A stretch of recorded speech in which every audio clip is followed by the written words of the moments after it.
உன்னத பாட்டுக்குள்ள போலாம். கர்த்தருடைய பரிசுத்த நாமத்துக்கு மகிமை உண்டாவதாக. இந்த நாளில நம்ம உன்னத பாட்டின் புஸ்தகம் 1ஆம் அதிகாரம் 5-8 வசனங்கள், ஒரு 4 வசனங்களை நம்ம இன்னைக்கு தியானம் பண்ண போறோம். கடந்த நாட்கள்ல உன்னத பாட்டு 1ஆம் அதிகாரம் 1-4 வசனங்களை நம்ம பாடல் 1 இல்ல முதல் பாடலாக கடந்த நாட்களை நம்ம தியானிச்சோம். இந்த முதல் பாடல் எப்படி கன்னியரின் நேசமும் மணவாட்டியின் சாட்சியும் என்ற தலைப்புல நாம முதல் பாடல இந்த 4 வசனங்கள்ல தியானிச்சோம். இன்றைக்கு அதை நான் முதல்ல சொன்ன மாதிரி இந்த முதல் பாடலை நீங்க ஒரு தடவை கேட்கணும்னா, நீங்க ஒருவேளை கேட்காதவங்க அப்படி இருந்தா நீங்க இந்த யூடியூப்ல போயிட்டு அதை நீங்க பாத்துக்கலாம். அது நம்ம கண்டினியூஷன் நம்ம கிடைக்கும். அப்போ முதல் பாடல நம்ம கன்னியரின் நேசமும் மணவாட்டியின் சாட்சியும் என்ற தலைப்புல பார்த்தோம். இன்னைக்கு பாடல் 2, 2ஆம் பாடலாக நாம உன்னத பாட்டு 1ஆம் அதிகாரம் 5ஆம் வசனம் துவக்கி 8ஆம் வசனம் வரை நாம இன்னைக்கு தியானம் செய்ய போறோம். 4 வசனங்கள், உன்னத பாட்டு 1ஆம் அதிகாரம் 5-8 வசனங்கள். இதுல பாடல் 2ன்ற தலைப்புல நம்ம போலாம். அங்க எப்படி முதல் பாடல்ல கன்னியரின் நேசம் மணவாட்டியின் சாட்சி அப்படின்னு பார்த்த மாதிரி இந்த 2ஆம் பாடலுக்கு ஒரு தலைப்பு நம்ம கொடுக்கலாம். அது என்னன்னா, 2ஆம் பாடல் மணவாட்டியின் ஆதங்கம் என்ற தலைப்புல தான் பாடல் நம்பர் 2, 2வது பாடலை நம்ம தியானம் பண்ண போறோம். நமக்கு தெரியும் மணவாட்டியின் ஆதங்கம். உன்னத பாட்டு பாடல் புத்தகம் இல்லையா? அதனால இது பாடல் தோரணையில தான் இருக்கு. ஒவ்வொரு காரியமும் பாடல் தோரணையில இருக்கிறத, அதாவது ஒரு என்ன சொல்றது, ஒரு ஓமையாக சொல்லப்பட்டிருக்கிறது, கவிதையாக பாடலாக சொல்லப்பட்டிருக்கிறது உன்னத பாட்டு. அதனால நம்ம பாடல் நம்பர் 1, பாடல் நம்பர் 2, 3வது பாடல், 4வது பாடல் அப்படி நம்ம அவங்க அந்த சிச்சுவேஷனை பாடலாவே நம்ம கடந்து போறோம். அதனாலதான் 2ஆம் பாடலுக்கு நம்ம மணவாட்டியின் ஆதங்கம் என்ற ஒரு தலைப்பை கொடுத்திருக்கிறோம். இதுல மணவாட்டியாகிய சூலமித்தியாளுடைய 2 ஆதங்கங்கள் இந்த பாடல்ல 4 வசனங்களை குறிப்பிடப்பட்டிருக்கு. அதை நம்ம தியானிக்கலாம். இந்த மணவாட்டியாகிய சூலமித்தியின் 2 ஆதங்கங்கள் என்ன அப்படின்றத நம்ம தியானம் பண்ண போறோம். அதே நேரத்துல இன்றைக்கு நாம தான் மணவாட்டிகள், அப்படிதானே? கிறிஸ்தவர்களாகிய நாம் மணவாட்டிகள், கிறிஸ்தவர்களாகிய நாம் தான் இன்றைய சபை. இன்னைக்கு மணவாட்டியாகிய சபையாகிய கிறிஸ்தவர்களாகிய நமக்குள்ள காணப்பட வேண்டிய அந்த ஆதங்கம் என்ன? அன்னைக்கு இந்த மணவாட்டிக்குள்ள சூலமித்திக்குள்ள இருந்த அந்த 2 ஆதங்கங்கள் இன்றைய கிறிஸ்தவ சமுதாயத்துல சபைகள்ல மணவாட்டியாகிய நமக்குள்ள எப்படி அந்த ஆதங்கம் காணப்படணும் அப்படின்றத இன்னைக்கு நாம பார்க்கலாம். அதுக்கு முன்னால ஆதங்கம் அப்படின்ற இந்த வார்த்தைக்கு என்ன விளக்கம் அப்படின்றத நான் முதல்ல உங்களுக்கு சொல்ல விரும்புறேன். ஆதங்கம் என்பதற்கான ஒரு விளக்கத்தை உங்களுக்கு கொடுக்குறேன். நமக்கு தெரியும் இல்லையா, யூசுவல் நம்ம எல்லாம் பேசுவோம்ல, ஆதங்கத்தோட அவங்க பேசுறாங்க, அவங்களுக்கு ஒரு ஆதங்கம் அப்படின்னு சொல்றோம் இல்லையா. இந்த ஆதங்கத்திற்கான சரியான ஒரு விளக்கம் என்னன்னா, ஏக்கத்தோடு கூடிய ஒரு கவலை. ஆதங்கம் என்பதற்கான சரியான ஒரு தமிழ் விளக்கத்தை நான் கொடுக்கணும்னா, ஏக்கத்தோடு கூடிய கவலை. சரியா? ஆதங்கம் என்றால் ஏக்கத்தோடு கூடிய கவலை. ஓகே, ஆதங்கம் என்றால் ஏக்கத்தோடு கூடிய கவலை. இப்போ இந்த சூலமித்தி என்ற மணவாட்டியினுடைய 2 ஆதங்கங்கள் என்ன அப்படின்னு நம்ம பார்க்கலாம். அதாவது ஒரு விஷயம் நான் உங்களுக்கு சொல்றேன். இப்போ சூலமித்திக்கு முதல் ஆதங்கம், 2ஆம் ஆதங்கம் நம்ம தியானிக்க போறோம். இப்போ அவளுடைய முதல் ஆதங்கம் எப்படி இருக்கு? யூசுவல் நம்ம எல்லாருமே, சாதாரணமா மனிதர்கள் நம்ம எல்லாருக்குமே இருக்கிற அந்த ஆதங்கம் தான் அவளுக்குள்ள இருக்கு. அதை தான் பாடலாக, கவிதையாக இந்த உன்னத பாட்டுல நம்ம வாசிக்கிறோம். அது இன்றைக்கு வாழுகிற கிறிஸ்தவர்களாகிய சபையாகிய மணவாட்டியாகிய நமக்கு எந்த அளவுக்கு உபயோகம் உள்ளதா இருக்கிறது என்பதுதான் இந்த பாடல் நமக்கு காண்பிக்கிறது. இப்போ முதலாவது ஆதங்கத்திற்கு நான் ஒரு தலைப்பு கொடுக்கணும்னா, ஏற்கனவே பாடல் 2க்கு ஒரு தலைப்பை கொடுத்துட்டோம், மணவாட்டியின் ஆதங்கம் சொல்லி. இதுல 4 வசனத்துல சூலமித்தியின் 2 ஆதங்கங்கள். ஆதங்கம் என்பதற்கும் நான் விளக்கம் கொடுத்துட்டேன். ஆதங்கம் என்றால் ஏக்கத்தோடு கூடிய ஒரு கவலை, ஒரு மனசுக்குள்ள ஒரு ஏக்கத்தோடு ஒரு காரியத்தை குறித்த ஒரு கவலை. இன்னைக்கு மணவாட்டியாக நமக்குள்ள, கிறிஸ்தவர்களுக்குள்ள அது எப்படி இருக்கணும்ன்றத நான் உங்களுக்கு சொல்ல வரேன். இந்த முதல் ஆதங்கத்திற்கு நான் என்ன தலைப்பு கொடுக்குறேன்னா, சூலமித்தியின் முதல் ஆதங்கம் வெளி தோற்றத்திற்கான தீர்ப்பு. இப்போ சுற்றிலும் இருக்கிறவர்கள் இந்த மணவாட்டி சூலமித்தியின் வெளி தோற்றத்தை பார்த்து ஒரு தீர்ப்பு கொடுக்கிறார்கள். இப்ப இவளுடைய ஆதங்கம், இவளுடைய ஏக்கம், இவளுடைய கவலை எப்படி இருக்குன்றதுதான் முதல் அந்த ஆதங்கத்தில் தெரிவிக்கிறார். இந்த 2ஆம் பாடல்ல முதல் ஆதங்கத்தில் தெரிவிக்கிறார். அதனால வெளி தோற்றத்தை குறித்த தீர்ப்பு. அப்ப முதல் ஆதங்கம், மணவாட்டியின் முதல் ஆதங்கம், சூலமித்தியின் முதல் ஆதங்கம் என்ன? தன்னுடைய வெளி தோற்றத்திற்கான ஒரு தீர்ப்பு வரும்போது அதை குறித்த ஒரு ஆதங்கம், ஒரு ஏக்கத்தோடு கூடிய ஒரு கவலை அவளுக்குள்ள இருக்கு. இப்போ இந்த சம்பவத்தை நான் சொல்றதுக்கு முன்னால இந்த 2 ஆதங்கத்திற்கும் முன்கதை சுருக்கத்தை நான் உங்களுக்கு கொடுத்துட்டாதான் உங்களுக்கு ஒரு தெளிவு இருக்கும். இப்ப முதல் ஆதங்கம் வெளி தோற்றத்திற்கான தீர்ப்பு. மணவாட்டி சூலமித்திய வெளி தோற்றத்தை பார்த்து, இன்னும் நான் சரியா சொன்னேன்னா, அதாவது அவளுடைய சரீர தோற்றத்தை குறித்த ஒரு கேலி, ஒரு பரியாசம் வருகிறது. அது என்ன? இந்த உருவ கேலி வரும்போது இவ எப்படி அந்த ஆதங்கத்தை தெரிவிக்கிறான்றதுதான் முதல் ஆதங்கம். இப்ப அதுக்கான ஒரு முன்கதை சுருக்கத்தை நான் உங்களுக்கு சொல்லிடுறேன் பாருங்களேன். நமக்கு தெரியும், ஏற்கனவே முதல் பாடல்ல அதனுடைய முன்கதை சுருக்கத்துல நான் உங்களுக்கு கொடுத்திருக்கேன். இப்போ சூலமித்தியை சாலமோன் ராஜா கொண்டு போய் அவருடைய அரண்மனையிலே வைத்திருக்கிறார். அரண்மனையில அவர் சாலமோன் ராஜாவுடைய அநேக மனைவிகள், மறுமனையாட்டிகள் இருக்கிறாங்க. அவர்களில் ஒருவளாக யார் இருக்கிறது? சூலமித்தியும் இருக்கிறார். இப்போ திடீரென்று சாலமோன் ராஜா உள்ள வராரு. உள்ள வந்தவர் அவளுக்கு வேண்டிய ஒரு பெண்ணை, அவருக்கு வேண்டிய ஒரு பெண்ணை அழைத்து கொண்டு போய் விடுகிறார். இப்போ சாலமோன் ராஜா ஒரு பெண்ணை அழைத்து கொண்டு போனதுக்கு பிறகு அங்க உள்ளுக்குள்ள அரண்மனைக்குள்ள அந்த மணவாட்டிகள் தங்கி இருக்கிற இடத்திற்குள்ள இருக்கிற எல்லா மனைவிகளும் மறுமனையாட்டிகளுக்குள்ள ஒரு ஏக்கம் வருது. ஐயோ, என்னையே கூட்டிட்டு போயிருக்க கூடாது, அவளையும் கூட்டிட்டு போனோம். இப்படி தாங்கள் அழைக்கப்படாததை குறித்த ஒரு ஏக்கம் அந்த பெண்களுக்குள் வருகிறது. இந்த சாலமோனுடைய மனைவிகள், மறுமனையாட்டிகளுக்கு நம்ம பைபிள் படி என்ன சொல்றோம்னா எருசலேமின் குமாரத்திகள். சரியா? உன்னத பாட்டுல எருசலேமின் குமாரத்திகள் வாசிக்கிறோம். இப்போ தன்னை ராஜா அழைத்து கொண்டு செல்லவில்லை என்பதற்கான ஒரு ஏக்கம் வருது. இந்த ஏக்கத்தோடு இவங்க பக்கத்துல இருக்கிற இன்னொரு பெண் எக்ஸ்ட்ரா சேர்ந்து இருக்கிறான். யாரு? சூலமித்தி. இப்ப இந்த பெண்ணை பாக்குறாங்க. பார்த்தா இவ கருப்பா இருக்கிறான். இருந்த உடனே இவங்களுக்குள்ள பொங்கி வருது ஒரு கோபம்.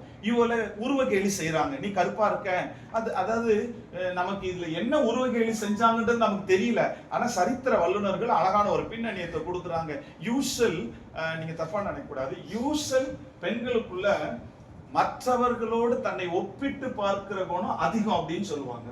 இல்ல, யூசல் எல்லாருக்குள்ள இருக்குமோ, ஆனா பெண்களுக்கு மற்றவங்களோடு தன்னை ஒப்பிட்டு கொள்ளுகிற ஒரு குணம் கொஞ்சம் அதிகமா இருக்கும்னு சொல்லுவாங்க. இப்ப என்ன சொல்றாங்கன்னா, என்ன உருவ கேலி சொல்லப்பட்டது என்பது நமக்கு சொல்லப்படல. ஆனா சரித்திரம் என்ன சொல்லுது, சரித்திர வல்லுநர்கள் என்ன சொல்றாங்கன்னா, அவ்வளவு பேரும் ஏக்கத்தோடு இருக்கிறாங்க, ராஜா என்ன கூட்டிட்டு போலன்னு. இந்த நேரத்துல இன்னொரு பெண் எக்ஸ்ட்ரா இருந்த உடனே, ஆமா நாங்கெல்லாம் இவ்வளவு காலமா இருக்கிறோம், அழகழகா இருக்கிறோம், நல்ல அலங்காரம் பண்ணிட்டு இருக்கிறோம், எங்களையே கூப்பிடல, கருப்பு தோளோடு இருக்கிற உன்னையா கூப்பிட்டு போறாரு, நீ வேற இதுல எக்ஸ்ட்ராவா, இப்படி என்னமோ உருவ கேலி செஞ்சுட்டாங்க. செஞ்ச உடனே இவளுக்கு ஒரு ஆதங்கம் வந்துருச்சு பாருங்க. அவ்வளவு சுற்றிலும் இருக்கிற பெண்கள், எருசலேமின் குமாரத்திகளை பார்த்து அவ சொல்றான், நான் ஏன் கருப்பா இருக்கேன், என்ன நான் கருப்பா இருக்கேன்னு சொல்றீங்க, ஆனா நான் கருப்பா இருக்கிறதுக்கான காரணம் என்னன்னு அந்த காரணத்தையும் சொல்லி, நான் கருப்பா இருக்கிறேன்னு நீங்க சொல்றீங்க, ஆனா நான் கருப்பா இருந்தாலும் அழகா இருக்கிறேன் என்ற ஒரு தன் ஆதங்கத்தை வெளியில தெரிவிக்கின்றார். இந்த மணவாட்டி சூலமித்தியினுடைய இந்த ஆதங்கம், இந்த முதல் ஆதங்கத்துல நீங்க பாத்தீங்கன்னா 2 காரியத்தை, அதாவது இந்த ஆதங்கத்தை, வெளித்தோற்றத்தை, உருவகேலிக்கான வெளித்தோற்றத்தை அவ கொடுக்கும் போது அவளுடைய ஆதங்கம் உவமேயமாக, உவமானமாக ஒரு உள்ளடக்கிய பொருளை அவங்களுக்கு அவ தெரிவிக்கிறான். அது என்னன்றதுதான் நான் உங்களோட ஷேர் பண்ண விரும்புறேன். இன்னைக்கு நாம எல்லாம் மணவாட்டிகளாய் வாழுகிறோம், கிறிஸ்தவர்கள் இல்ல. இன்னைக்கு மணவாட்டிகளாகிய நமக்குள்ள இவளுக்குள்ள இருக்கிற அந்த ஆதங்கம் காணப்பட வேண்டும். அது என்ன ஆதங்கம், என்ன காரியத்தை உள்ளடக்கி இந்த முதல் தன்னை உருவகேலி செய்த அந்த நபர்களுக்கு மத்தியில, நான் கருப்பா இருந்தாலும் அழகா இருக்கிறேன், நான் கருப்பா இருந்ததற்கான காரணம் என்ன, இத அவர்களுக்கு அவள் விளக்குகிறார். இப்போ நம்ம இந்த வசனங்களுக்குள்ள கடந்து போலாமே. இப்போ நீங்க 5ஆம் வசனம் வாசிங்களேன். எருசலேமின் குமாரத்திகளே, கேதாரின் கூடாரங்களைப் போலவும் சாலமோனின் திரைகளைப் போலவும் நான் கருப்பாய் இருந்தாலும் அழகாய் இருக்கிறேன். இப்போ இதுல 2 காரியத்தை அதாவது உதாரணத்துக்கு வச்சு சொல்றார். என்னன்னா, எருசலேமின் குமாரத்திகள் தன்னை சூழ நிக்கிறாங்க. எருசலேமின் குமாரத்திகளை அடுத்த வசனத்தின் முதல் லைனை நீங்க வாசி பாத்தீங்கன்னா, அவங்க கருப்பா இருக்கிறேன்னு சொன்னதுனாலதான் அவ சொல்றான்றதுக்கு அந்த முதல் லைன் நமக்கு ஒரு எடுத்துக்காட்டா இருக்கு. அந்த 6ஆம் வசனத்தின் அந்த முதல் லைன், கருப்பா இருக்கிறேன் என்று பாராதீங்க. அப்படின்னா என்ன அர்த்தம்? அப்போ இவ கருப்பா இருக்கிறா, எங்களை போல ஒரு வெள்ளத்தோலோ ஒரு அலங்காரமோ அழகோ இல்லைன்னு ஏதோ ஒண்ணு சொல்லிட்டாங்க. இதுக்கு அவ பதில் திரும்பி கொடுக்கிறா, நான் கருப்பா இருக்கிறேன்னு பார்க்காதீங்க அப்படின்னு சொல்லி அதுக்கு முந்தின 5ஆம் வசனத்துல அழகா சொல்றா. எப்படின்னா 2 காரியத்தை உதாரணமாய் வைக்கிறார். என்னன்னா, கேதாரின் கூடாரத்தை போலவும் சாலமோனின் திரையை போலவும் நான் கருப்பா இருந்தாலும் அழகா இருக்கிறேன். இன்னைக்கு நீங்க பாத்தீங்கன்னா அன்னைக்கு மட்டும் உருவகேலி இல்ல, இன்னைக்கு வரைக்கும் கருப்பு வெள்ள போராட்டம் இருக்கு. உண்டா இல்லையா? அமெரிக்காவில் எடுத்தீங்கன்னா கருப்பு வெள்ள போராட்டம், சைனாவில் எடுத்தீங்கன்னா கருப்பு வெள்ள போராட்டம், ஆப்பிரிக்காவில் எடுத்தீங்கன்னா கருப்பு வெள்ள போராட்டம், இந்தியாவை எடுத்தீங்கன்னா கருப்பு வெள்ள போராட்டம், தமிழ்நாட்டை எடுத்தீங்கன்னா ஏன் நம்ம மத்திலேயே நமக்குள்ள கூட வரும்ல, நான் அவங்கள போல வெள்ளையா இல்லையே. இல்ல, இந்த வெள்ளைக்கும் கருப்பும் இன்னைக்கு வரைக்கும் ஒரு போராட்டத்துல தான் போயிட்டு இருக்குல்ல, ஆதியில இருந்து. அப்ப சாலமோன் காலத்திலேயே இது இருந்திருக்கு இல்ல, அப்ப உருவகேலி இருந்திருக்கு, கருப்பை குறித்து அவங்க கேவலமா பேசியிருக்காங்க. இது இன்னைக்கு வரைக்கும் கண்டினியூஷன் அப்படி இருந்துட்டு தான் இருக்கு. நீங்க பாருங்களேன், அவன் சொல்ற 2 காரியத்தை முன் வச்சு ஒரு அழகான ஒரு விளக்கத்தை, ஒரு அழகான உதாரணத்தை நம்ம எல்லாருக்கும் கொடுக்கிற ஸ்பிரிச்சுவல் லைஃப்ல, ஆவிக்குரிய வாழ்க்கையில இன்றைய கிறிஸ்தவர்கள் வாழ வேண்டிய, யோசிக்க வேண்டிய ஒரு ஆழமான உண்மைய இந்த சூலமித்தி மணவாட்டி ஒரு உவமேயமாக, ஒரு உவமானமாக இவ 2 காரியத்தை சொல்றா.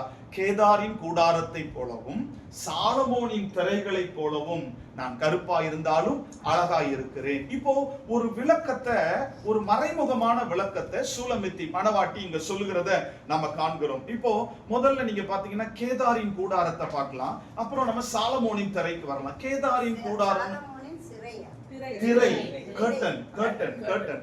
இப்போ முதல்ல நம்ம வந்து கேதாரின் கூடாரம் அப்படின்னு ஏன் இந்த சூலமித்தி மணவாட்டி ஒரு ஓமையத்தை ஏன் வைக்கணும்? கேதாரின் கூடாரத்தை போல நான் கருப்பா இருந்தாலும் அழகா இருக்கேன் அப்படின்னு சொன்னதற்கான காரணம் என்னன்றத நான் முதல்ல உங்களுக்கு சொல்றேன். அதாவது இந்த கேதார் என்பது எந்த இடம், கேதார் என்ற இடத்தை குறித்து பைபிள் என்ன சொல்லுது அப்படின்னு பார்க்கலாம். கேதார் இப்போ ஆதியாகமத்தின் புத்தகம் 25ஆம் அதிகாரம் 13ஆம் வசனத்துக்கு வாங்களேன். கேதார் என்பது எந்த இடம், அதை குறித்து பைபிள் என்ன சொல்லுது அப்படின்னு நம்ம பார்ப்போம். சந்ததிகளாய் பிரிந்த இஸ்மவேலின் புத்திரருடைய நாமங்களாவன: இஸ்மவேலுடைய மூத்த மகன் நெபாயோத், பின்பு கேதார், அத்பியேல், மிப்சா. இப்போ ஆதியாகமம் 25ஆம் அதிகாரம் 13ஆம் வசனத்துல இஸ்மவேலுடைய ஒரு மகன் கேதார். சரியா?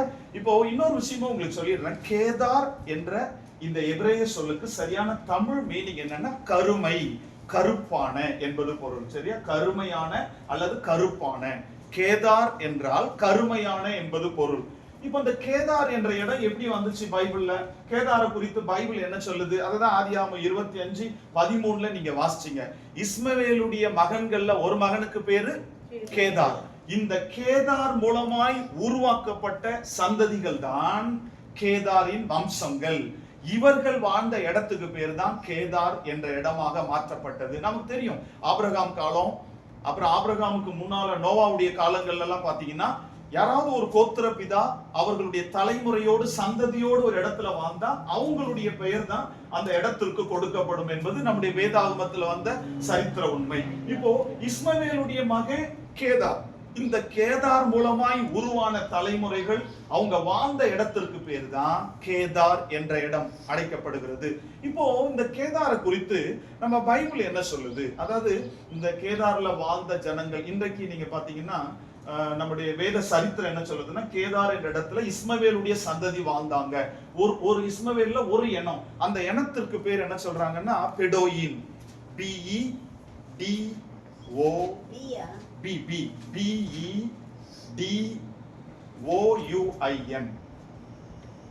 பெடோயின்.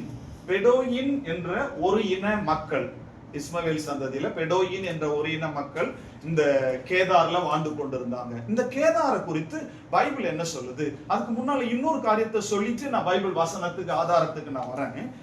நமக்கு தெரியும், இப்போ கேதார் என்பது யாருடைய சந்ததி? இஸ்மவேலுடைய சந்ததி. அவன் பேர்ல தான் கேதார் என்று அழைக்கப்படுகிறது. நம்ம பார்த்துட்டோம். இந்த கேதார் என்பது ஆட்டு மந்தைகளுக்கு பேர் போன இடம். அங்க வாழ்ந்த அத்தனை மக்களும் அவங்களுடைய தொழில் என்னன்னா ஆடு மேய்ப்பது தான் அவங்களுடைய தொழில். அதனால கேதாரில் வாழ்ந்த மக்கள் ஆடு மேய்க்கிறதை தொழிலாய் வைத்துக் கொண்டிருந்தார்கள். ஆடு மந்தைதான் அவர்களுக்கு செல்வம். அதனால ஆட்டு மந்தையோடு அவங்க வாழ்ந்தாங்க. சோ கூடாரங்களை போட்டு ஆடு மேய்க்கிற தொழிலை செய்து கொண்டிருந்தார்கள். அதோடு இல்லாம அங்க கேதார்ல வாழ்ந்த மக்கள் ஆடு மேய்க்கிற தொழிலை செய்தவர்கள் மட்டும் இல்ல, அவங்க பலசாலிகள், வில் வீரர்களா இருந்தார்கள். சோ அவங்க பலசாலிகள், வில் வீரர்கள். இதற்கான வேத ஆதாரம் நமக்கு இருக்கா? நான் ஒரு 3 வசனம் உங்களுக்கு கொடுக்குறேன். கேதார்ல ஆட்டு மந்தைக்கு அது ஃபேமஸான இடம். அவங்க ஆடுகளை மேய்க்கிறவங்க, அது அங்க ஆடுகள் தான் உங்களுக்கு செல்வாக்குன்றதும், வில் வீரர்கள் கேதார்ல இருந்தாங்க என்பதற்கு நான் 3 வசனம் உங்களுக்கு ரெஃபரன்ஸா கொடுக்குறேன். ஏசாயா 60ஆம் அதிகாரம் 7ஆம் வசனத்துல கேதார்ல ஆடுகள் அதிகமா இருக்கும்ன்றதுக்கு நமக்கு பைபிள் கொடுக்கிற ஒரு உதாரணம். ஏசாயா 67. கேதாரின் ஆடுகள் எல்லாம் உன்னிடத்தில் சேர்க்கப்படும். இப்போ கேதார குறித்து சொல்லும் போது அங்க ஆடுகள் தான் இருக்கும்ன்றத நமக்கு பைபிள் சொல்லுது இல்ல. கேதாரின் ஆடுகள் எல்லாம் உன்னிடத்தில் சேர்க்கப்படும். இன்னொரு வசனம் எசேக்கியேல் 27ஆம் அதிகாரம் 21ஆம் வசனம். எசேக்கியேல் 27ஆம் அதிகாரம் 21. அரேபியரும் கேதாரின் சகல பிரபுக்களும் உனக்கு வாடிக்கையான வர்த்தகராகி ஆட்டுக்குட்டிகளையும் ஆட்டு கடாக்களையும் வெள்ளாட்டு கடாக்களையும் கொண்டு வந்து உன்னோட வியாபாரம் பண்ணினார்கள். இப்ப எசேக்கியேல் 27ஆம் அதிகாரம் 21ஆம் வசனத்துல கேதார்ல உள்ள மக்கள் எல்லாம், அதனுடைய பிரபுக்கள் எல்லாம் ஆடுகளையும் வெள்ளாடுகளையும் ஆட்டுக்குட்டிகளையும் கொண்டு வந்து வியாபாரம் செய்வாங்க. ஏன்னா அவங்களுடைய தொழிலே என்னதான்? ஆடு மேய்த்தல் தான். ஆடுதான் ஜாஸ்தி. அவங்க வேற இடங்களுக்கு, வேற நாடுகளுக்கு ஆடுகளை ஏற்றுமதி பண்றதா, இறக்குமதி செய்யறதா அவங்க வேலை. அங்கே வியாபாரம் செய்தார்கள். கேதார்ல ஆடுகளை வியாபாரம் பண்ணினாங்க அப்படின்னு நம்ம வாசிக்கிறோம். இன்னொரு வசனம் ஏசாயா 21:17. இதுல கேதாரின் மக்கள் வில் வீரர்கள். அவங்க வில் எல்லாம் அம்பு வில் அடிக்கிறதுல அவங்க வந்து தேர்ச்சி பெற்றவர்கள். ஏசாயா 21:17.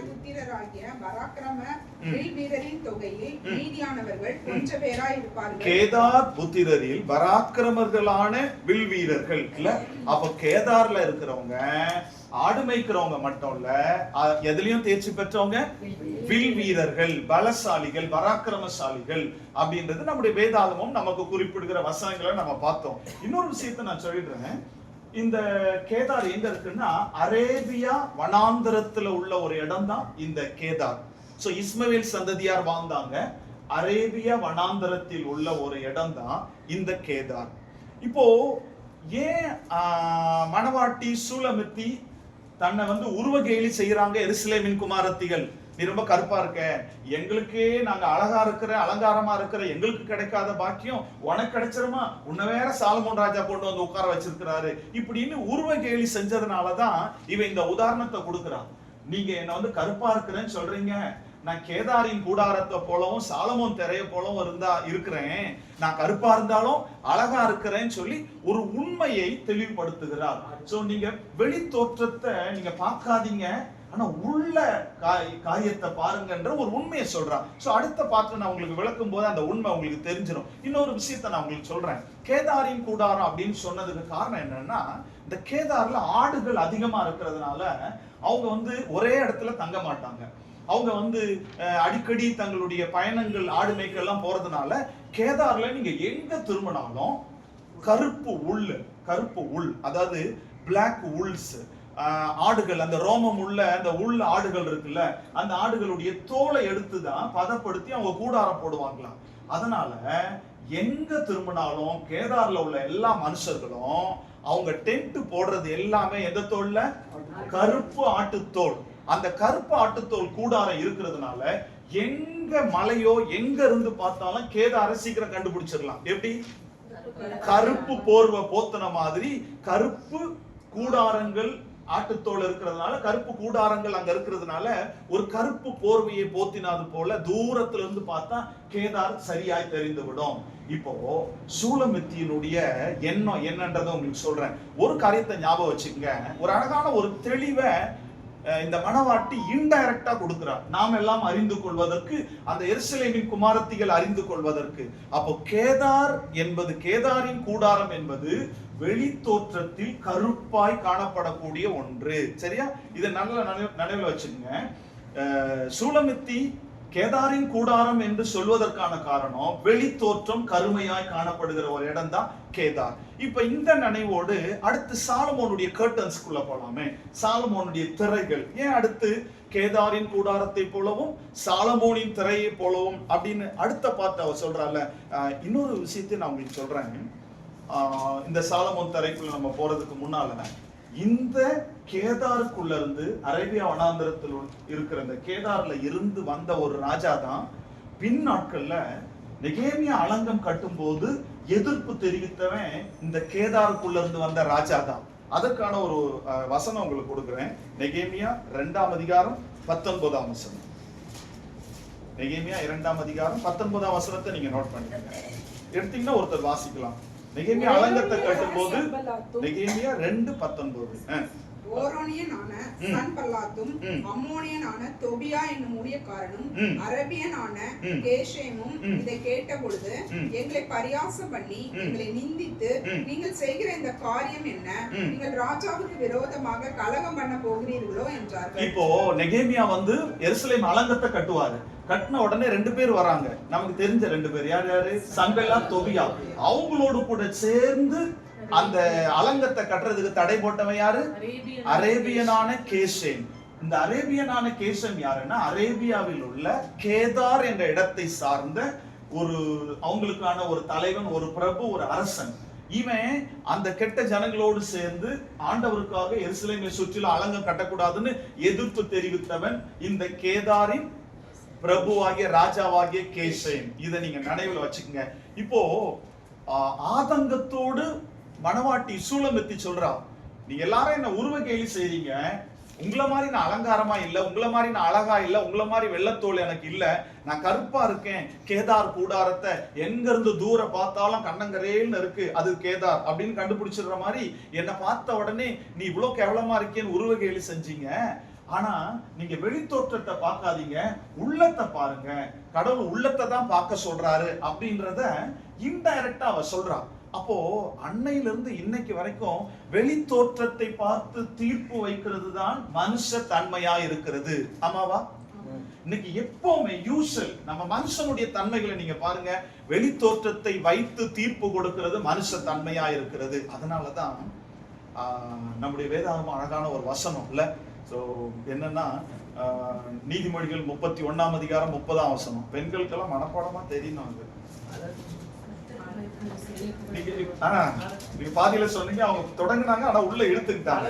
சௌந்தரியம் வஞ்சனை உள்ளது, அழகும் வீண், கர்த்தருக்கு பயப்படுகிற ஸ்திரியோ. அப்படின்னா என்ன அர்த்தம்? இந்த சூலமித்திக்கும் அங்க உள்ள சிச்சுவேஷனுக்கு இது ஒத்து போதா இல்லையா? இப்போ நம்ம பைபிள் என்ன சொல்லுது? நீதிமொழிகள் 31ஆம் அதிகாரம் 30ஆம் வசனம், சௌந்தரியம் வஞ்சனை உள்ளது, அழகு வீண், கர்த்தருக்கு பயப்படுகிற ஸ்திரியும் புகழப்படுவார். இந்த வார்த்தைய, இந்த சாலமோனுடைய வார்த்தையை இன்டைரக்டா இங்க சூலமித்தி சொல்றான். நீங்க என் தோற்றத்தை பார்த்து நான் கருப்பா இருக்கேன்னு சொல்லிட்டு வெள்ளையா இருக்கிற எங்களுக்கே ராஜா பக்கத்துல போக அருகதை இல்ல, எங்களை கூப்பிடல, வாய்ப்பு கிடைக்கல, கருப்பி உனக்கா கிடைச்சிடும் அப்படின்ற பார்வையோடு என்ன வெளி தோற்றத்தை பார்த்து நீங்க உருவ கேலி செஞ்சிட்டீங்க. ஆனா வெளி தோற்றத்தின் அழகு அழகல்ல, உள்ளான அழகு தேவைன்றத இன்டைரக்டா அடுத்த லைன்ல சொல்றான். கேதாரின் கூடாரத்தை போலவும், அடுத்த லைன் என்ன? சாலமோனின் திரைகளை போலவும் நான் கருப்பா இருந்தாலும் அழகா இருக்கிறேன். ஒரு உண்மையை அவ வெளிப்படுத்துறா. இப்ப சாலமோனின் திரைக்கு வரலாம். இந்த கர்டன்ஸ் ஆஃப் சாலமோன், சாலமோனுடைய திரை, அதை குறித்து பைபிள் என்ன சொல்லுது? சாலமோனுடைய திரையை நான் முதல்ல உங்களுக்கு சொல்லிட்டு அதுக்கப்புறம் நம்ம வசனங்களுக்குள்ள போலாம் பாருங்களேன். அந்த காலத்துல சாலமோனுடைய திரை என்னன்னா, உலகத்திலேயே ரொம்ப அலங்காரமாய் உருவாக்கப்பட்ட ஒரு அரண்மனைன்னா அது சாலமோனுடைய அரண்மனை தான். நமக்கு தெரியும் இவர் ஞானத்துல உயர்ந்தவர். அதனால எல்லா நாடுகளிலிருந்து அப்படி வந்தவ தான் சேபாவின் ராஜஸ்திரி. எல்லா நாடுகள்ல இருந்து வீக்லி ஒன்ஸோ மந்த்லி ஒன்ஸோ இல்ல 2 நாளைக்கு ஒரு தடவையோ பிரபுக்கள் ராஜாக்கள் எல்லாம் இவருடைய ஞானத்தை பார்க்க, இவருடைய அரண்மனையின் அலங்காரத்தை பார்க்கவே மக்கள் வந்துட்டு இருந்தாங்க. இப்ப இவ சொல்றா சாலமோனுடைய திரைகளை போல. அப்படின்னா என்ன அர்த்தம்? சாலமோனின் திரை என்பது அவருடைய அரண்மனையை உள்ளே அலங்கரித்திருக்கிற திரைகள். இது ஞாபகம் வச்சுங்க. கேதாரின் கூடாரம் என்பது வெளித்தோற்ற கருமை, வெளியில தெரிகிற கருமை. ஆனா சாலமோனின் திரை என்பது அந்த அரண்மனையின் உள்ளே அலங்கரித்திருக்கிற திரைகள். சரியா? அதை நீங்க ஞாபகம் வச்சுங்க. கேதாரின் கூடாரம் என்பது வெளித்தோற்ற கருமை, வெளித்தோற்றமாய் பார்க்கிற ஒன்று. ஆனா சாலமோனின் திரை என்பது அரண்மனைக்குள்ள அவங்க தொங்க விடப்பட்டிருக்கிற அழகான திரைகள். இப்போ வேத சரித்திரம் என்ன சொல்லுதுன்னா, சாலமோனுடைய அரண்மனைக்குள்ள அழகான திரைகள், அதாவது பட்டு துணிகளாலும் விலை உயர்ந்த துணிகளாலும், ரத்தாம்பரம் இதெல்லாம் நீங்க பாத்தீங்கன்னா பைபிள்ல நமக்கு நிறைய இருக்கு. பட்டு துணிகளாலும் விலை உயர்ந்த துணிகளாலும் சாலமோனுடைய அரண்மனைக்கு உள்ள திரைகளால் அலங்கரிக்கப்பட்டிருந்தது. அப்போ சாலமோனுடைய அரண்மனைக்கு உள்ள வந்து பார்த்தா அந்த திரை ரொம்ப அழகா இருக்கும். உள்ள பார்த்தா ரொம்ப அழகா இருக்கு. சோ பட்டு துணிகள், அந்த அலங்காரம் ரொம்ப அழகா இருக்கு. இப்போ இன்டைரக்டா ஒரு காரியத்தை சொல்றான். நீங்க வெளித்தோற்றத்தை, அதாவது அவர் சொல்றல கேதாரின் கூடாரம், கேதாரின் கூடாரம் என்பது வெளித்தோற்றத்தின் கருமையை பார்க்கிறீர்கள். சாலமோனின் திரை என்பது உள்ளே இருக்கிற அலங்காரம், உள்ளே இருக்கிற அழகு. அப்ப இவ என்ன சொல்ல வரா? நான் கருப்பா இருந்தாலும் அழகா இருக்கிறேன். இப்போ நீங்க சொல்லுங்க பார்க்கலாம். நான் கருப்பா இருந்தாலும் அழகா இருக்கிறேன்னு பின்னால சொல்றா. அதுக்கு முன்னால கேதாரின் கூடாரத்தை போலவும் சாலமோனின் திரையை போலவும் இதை சொல்லிட்டு தான் கண்டினியூஷன் அடுத்து சொல்றா, நான் கருப்பா இருந்தாலும் அழகா இருக்கிறேன். இப்ப நான் விளக்கம் கொடுத்துட்டேன். நீங்க சொல்லுங்க பார்க்கலாம். கருப்பா இருக்கிறேன்னு நினைக்கிறீங்க, ஆனா சாலமோனுடைய உள்ள அலங்கார திரையை போல என் உள்ளம் அழகா இருக்குன்றத எவ்வளவு அழகான ஒரு உதாரணத்தோடு சொல்றா பாத்தீங்களா? அப்போ இன்றைக்கு நமக்கு தேவையான ஒன்றை உவமேயமாக, மறைபொருளாக அன்றைக்கே அவ கொடுத்திருக்கிறாள் இல்ல? சோ ஒரு மணவாட்டி அப்படின்னா இதுல நமக்கு ஒரு அழகான பாடம் என்ன தெரியுமா? இந்த உலகத்துல நாம கிறிஸ்தவர்களா வாழும் போது நாம தான் மணவாட்டிகள் இல்ல? சாலமோன், அதாவது சாலமோன் கொண்டு வந்து வச்ச இந்த சூலமித்தியை போல நான் மணவாட்டி, மணவாளனாகி அவர் என்னை பார்க்கிறார். ஆனா எருசலேம் குமாரத்திகள் என்ற உலகம் எப்படி பார்க்கும் தெரியுமா? வெளி தோற்றத்தை தான் பார்க்கும் இல்ல? கேதாரின் கூடாரத்தை போலயே நம்மளே எடுத்தா கூட நம்ம டக்குன்னு ஒருத்தரை பார்க்கும் போது எப்படி கணிக்கிறோம்? வெளி தோற்றத்தை பார்த்து தானே கணிக்கிறோம். முகத்தை பார்த்தோ இல்ல சரீர தோற்றத்தை பார்த்தோ, அவங்க ரொம்ப கடினமானவங்க மாதிரி இருக்கு, அவங்க சண்டைக்காரங்க மாதிரி இருக்கு, அவங்க கோவப்படுற மாதிரி இருக்கு, ஐயோ அவங்க கிட்ட பேசினா ஒரு மாதிரி இருக்கும், என்ன அப்படிதான் யோசித்தேன் அப்படியெல்லாம் நம்ம சொல்லுவோம். பார்த்துருக்கீங்களா? வெளி தோற்றத்தை பார்த்து. ஆனா பழகினதுக்கு அப்புறம் சரி நீங்க இவ்வளவு சாஃப்ட்னு எனக்கு தெரியாதுங்க, அப்புறம் தான் உள்ளம் தெரியுது இல்ல? வெளி தோற்றத்தை பார்த்து நாம் தீர்ப்பு வைக்க கூடாது என்பதை அழகா இந்த மணவாட்டி சொல்லுகிறார். அப்ப உலகம் வெளி தோற்றத்தை பார்த்து தான் தீர்ப்பு கொடுக்கும். ஆனா மணவாட்டிகளாகிய நாம், கிறிஸ்தவர்களாகிய நாம் நம்முடைய உள்ளான அழகை, உள்ளான அலங்கரிப்பை சரிபடுத்தி கொள்ளும் போது உள்ளான அழகை ஆண்டவர் நம்மிடத்தில் எதிர்பார்த்து கொண்டிருக்கிறார். அதனாலதான் நம்ம பைபிள்ல ஒரு அழகான ஒரு வசனம் இருக்கு. 1 சாமுவேல் 16ஆம் அதிகாரம் 7ஆம் வசனத்தை நீங்க வாசித்து பார்த்தீங்கன்னா நம்ம அடிக்கடி சொல்லுவோம். 16:7 நம்ம அடிக்கடி சொல்ற வசனம். மனுஷன் முகத்தை பார்க்கிறான், கர்த்தரோ இருதயத்தை பார்க்கிறார். இப்ப என்ன சொல்றா? நான் கேதாரின் கூடாரத்தை போல கருப்பாய் இருக்கிறேன் என்று நினைக்கிறீர்கள், ஆனால் நான் அடுத்து கருப்பா இருந்தாலும் அடுத்த லைன் சொல்றா அழகா இருக்கிறேன். அழகா இருக்கிறது எது? சாலமோனுடைய உள்ள இருக்கிற அந்த அரண்மனையுடைய அலங்காரம் எவ்வளவு அழகா இருக்கும், அந்த மாதிரி என் உள்ள அழகா இருக்கு. இப்போ தன்னை உருவ கேலி செய்தவர்களுக்கு ஒரு குத்து மீன்ஸ் என்னன்னா, நீங்க குத்துன்னா சண்டை போட்டாலும் கேட்காதீங்க. ஒரு சின்ன ஒரு இயேசு கூட நீங்க பாத்தீங்கன்னா வேதபாரகர் பரிசேயர் அங்கங்க வந்து அவரை நோஸ் கட் பண்ண நிறைய பேர் ட்ரை பண்ணுவாங்க. அப்ப எல்லாம் அவங்களுக்கு மனசுக்குள்ள குத்துற மாதிரி ஒரு வார்த்தையை சொல்லுவாங்கல்ல நிறைய இடங்கள்ல. நீங்க எருசலேமின் ஸ்திரீகள்னா அந்த மனைவிகள், மணவாட்டிகள் எல்லாம் அவங்களுக்கு பேர் தான் எருசலேமின் ஸ்திரீகள். நான் அதை முதல்லயே உங்களுக்கு சொல்லிட்டேன். மணவாட்டிகள், மனைவிமார்கள், இவங்க எல்லாருமே எருசலேமின் ஸ்திரீகள். அதை நீங்க நினைவில் வச்சுக்கங்க. அப்போ ஒரு சின்ன ஒரு குத்துற மாதிரி அவங்களுக்கு உணர்வு அடைகிறதுக்கு ஒரு காரியத்தை செய்யறாருல, அந்த மாதிரி இந்த சூலமித்தி என்ன சொல்றான்னா அவங்களுக்கு உணர்வடைய ஒரு காரியத்தை சொல்றான். என்னன்னா, இப்ப நான் அது உங்களுக்கு எக்ஸ்பிளைன் பண்றேன் பாருங்களேன். நீங்க என்ன பார்த்து வெளியே கருப்பா இருக்கேன்னு சொல்றீங்க, ஆனா நான் வெளியே கருப்பா தான் இருக்கேன். கருப்பானதற்கான ரீசன் அடுத்த வசனத்துல கொடுப்போம், அது நம்ம பார்க்கலாம். அப்போ நான் கருப்பா இருக்கேன், ஆனா என் உள்ளம் அழகா சாலமோன் தரையை போல அழகா அலங்காரமா இருக்கு அப்படின்னு இன்டைரக்டா சொல்லிட்டு அவங்களுக்கும் ஒரு குத்து விடுறா. எப்படி தெரியுமா?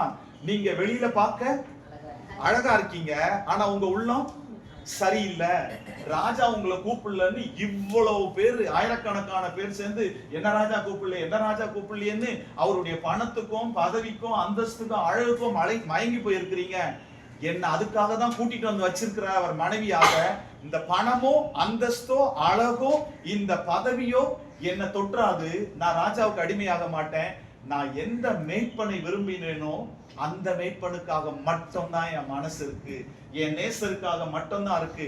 நீங்க எல்லாம் அலங்காரத்தையும் ஆடம்பரத்தையும் பார்த்து இவ்வளவு பேர் வந்து உட்கார்ந்து இருக்கிறீங்க, ஆனா நானும் என்னுடைய நேசருக்காக மட்டும் இருக்கிறன்ற ஒரு உள்குத்தோடு அழகா சொல்ற பாருங்களேன். எவ்வளவு அழகான ஒரு உவமையத்தை அவர் குறிப்பிடுறாள்.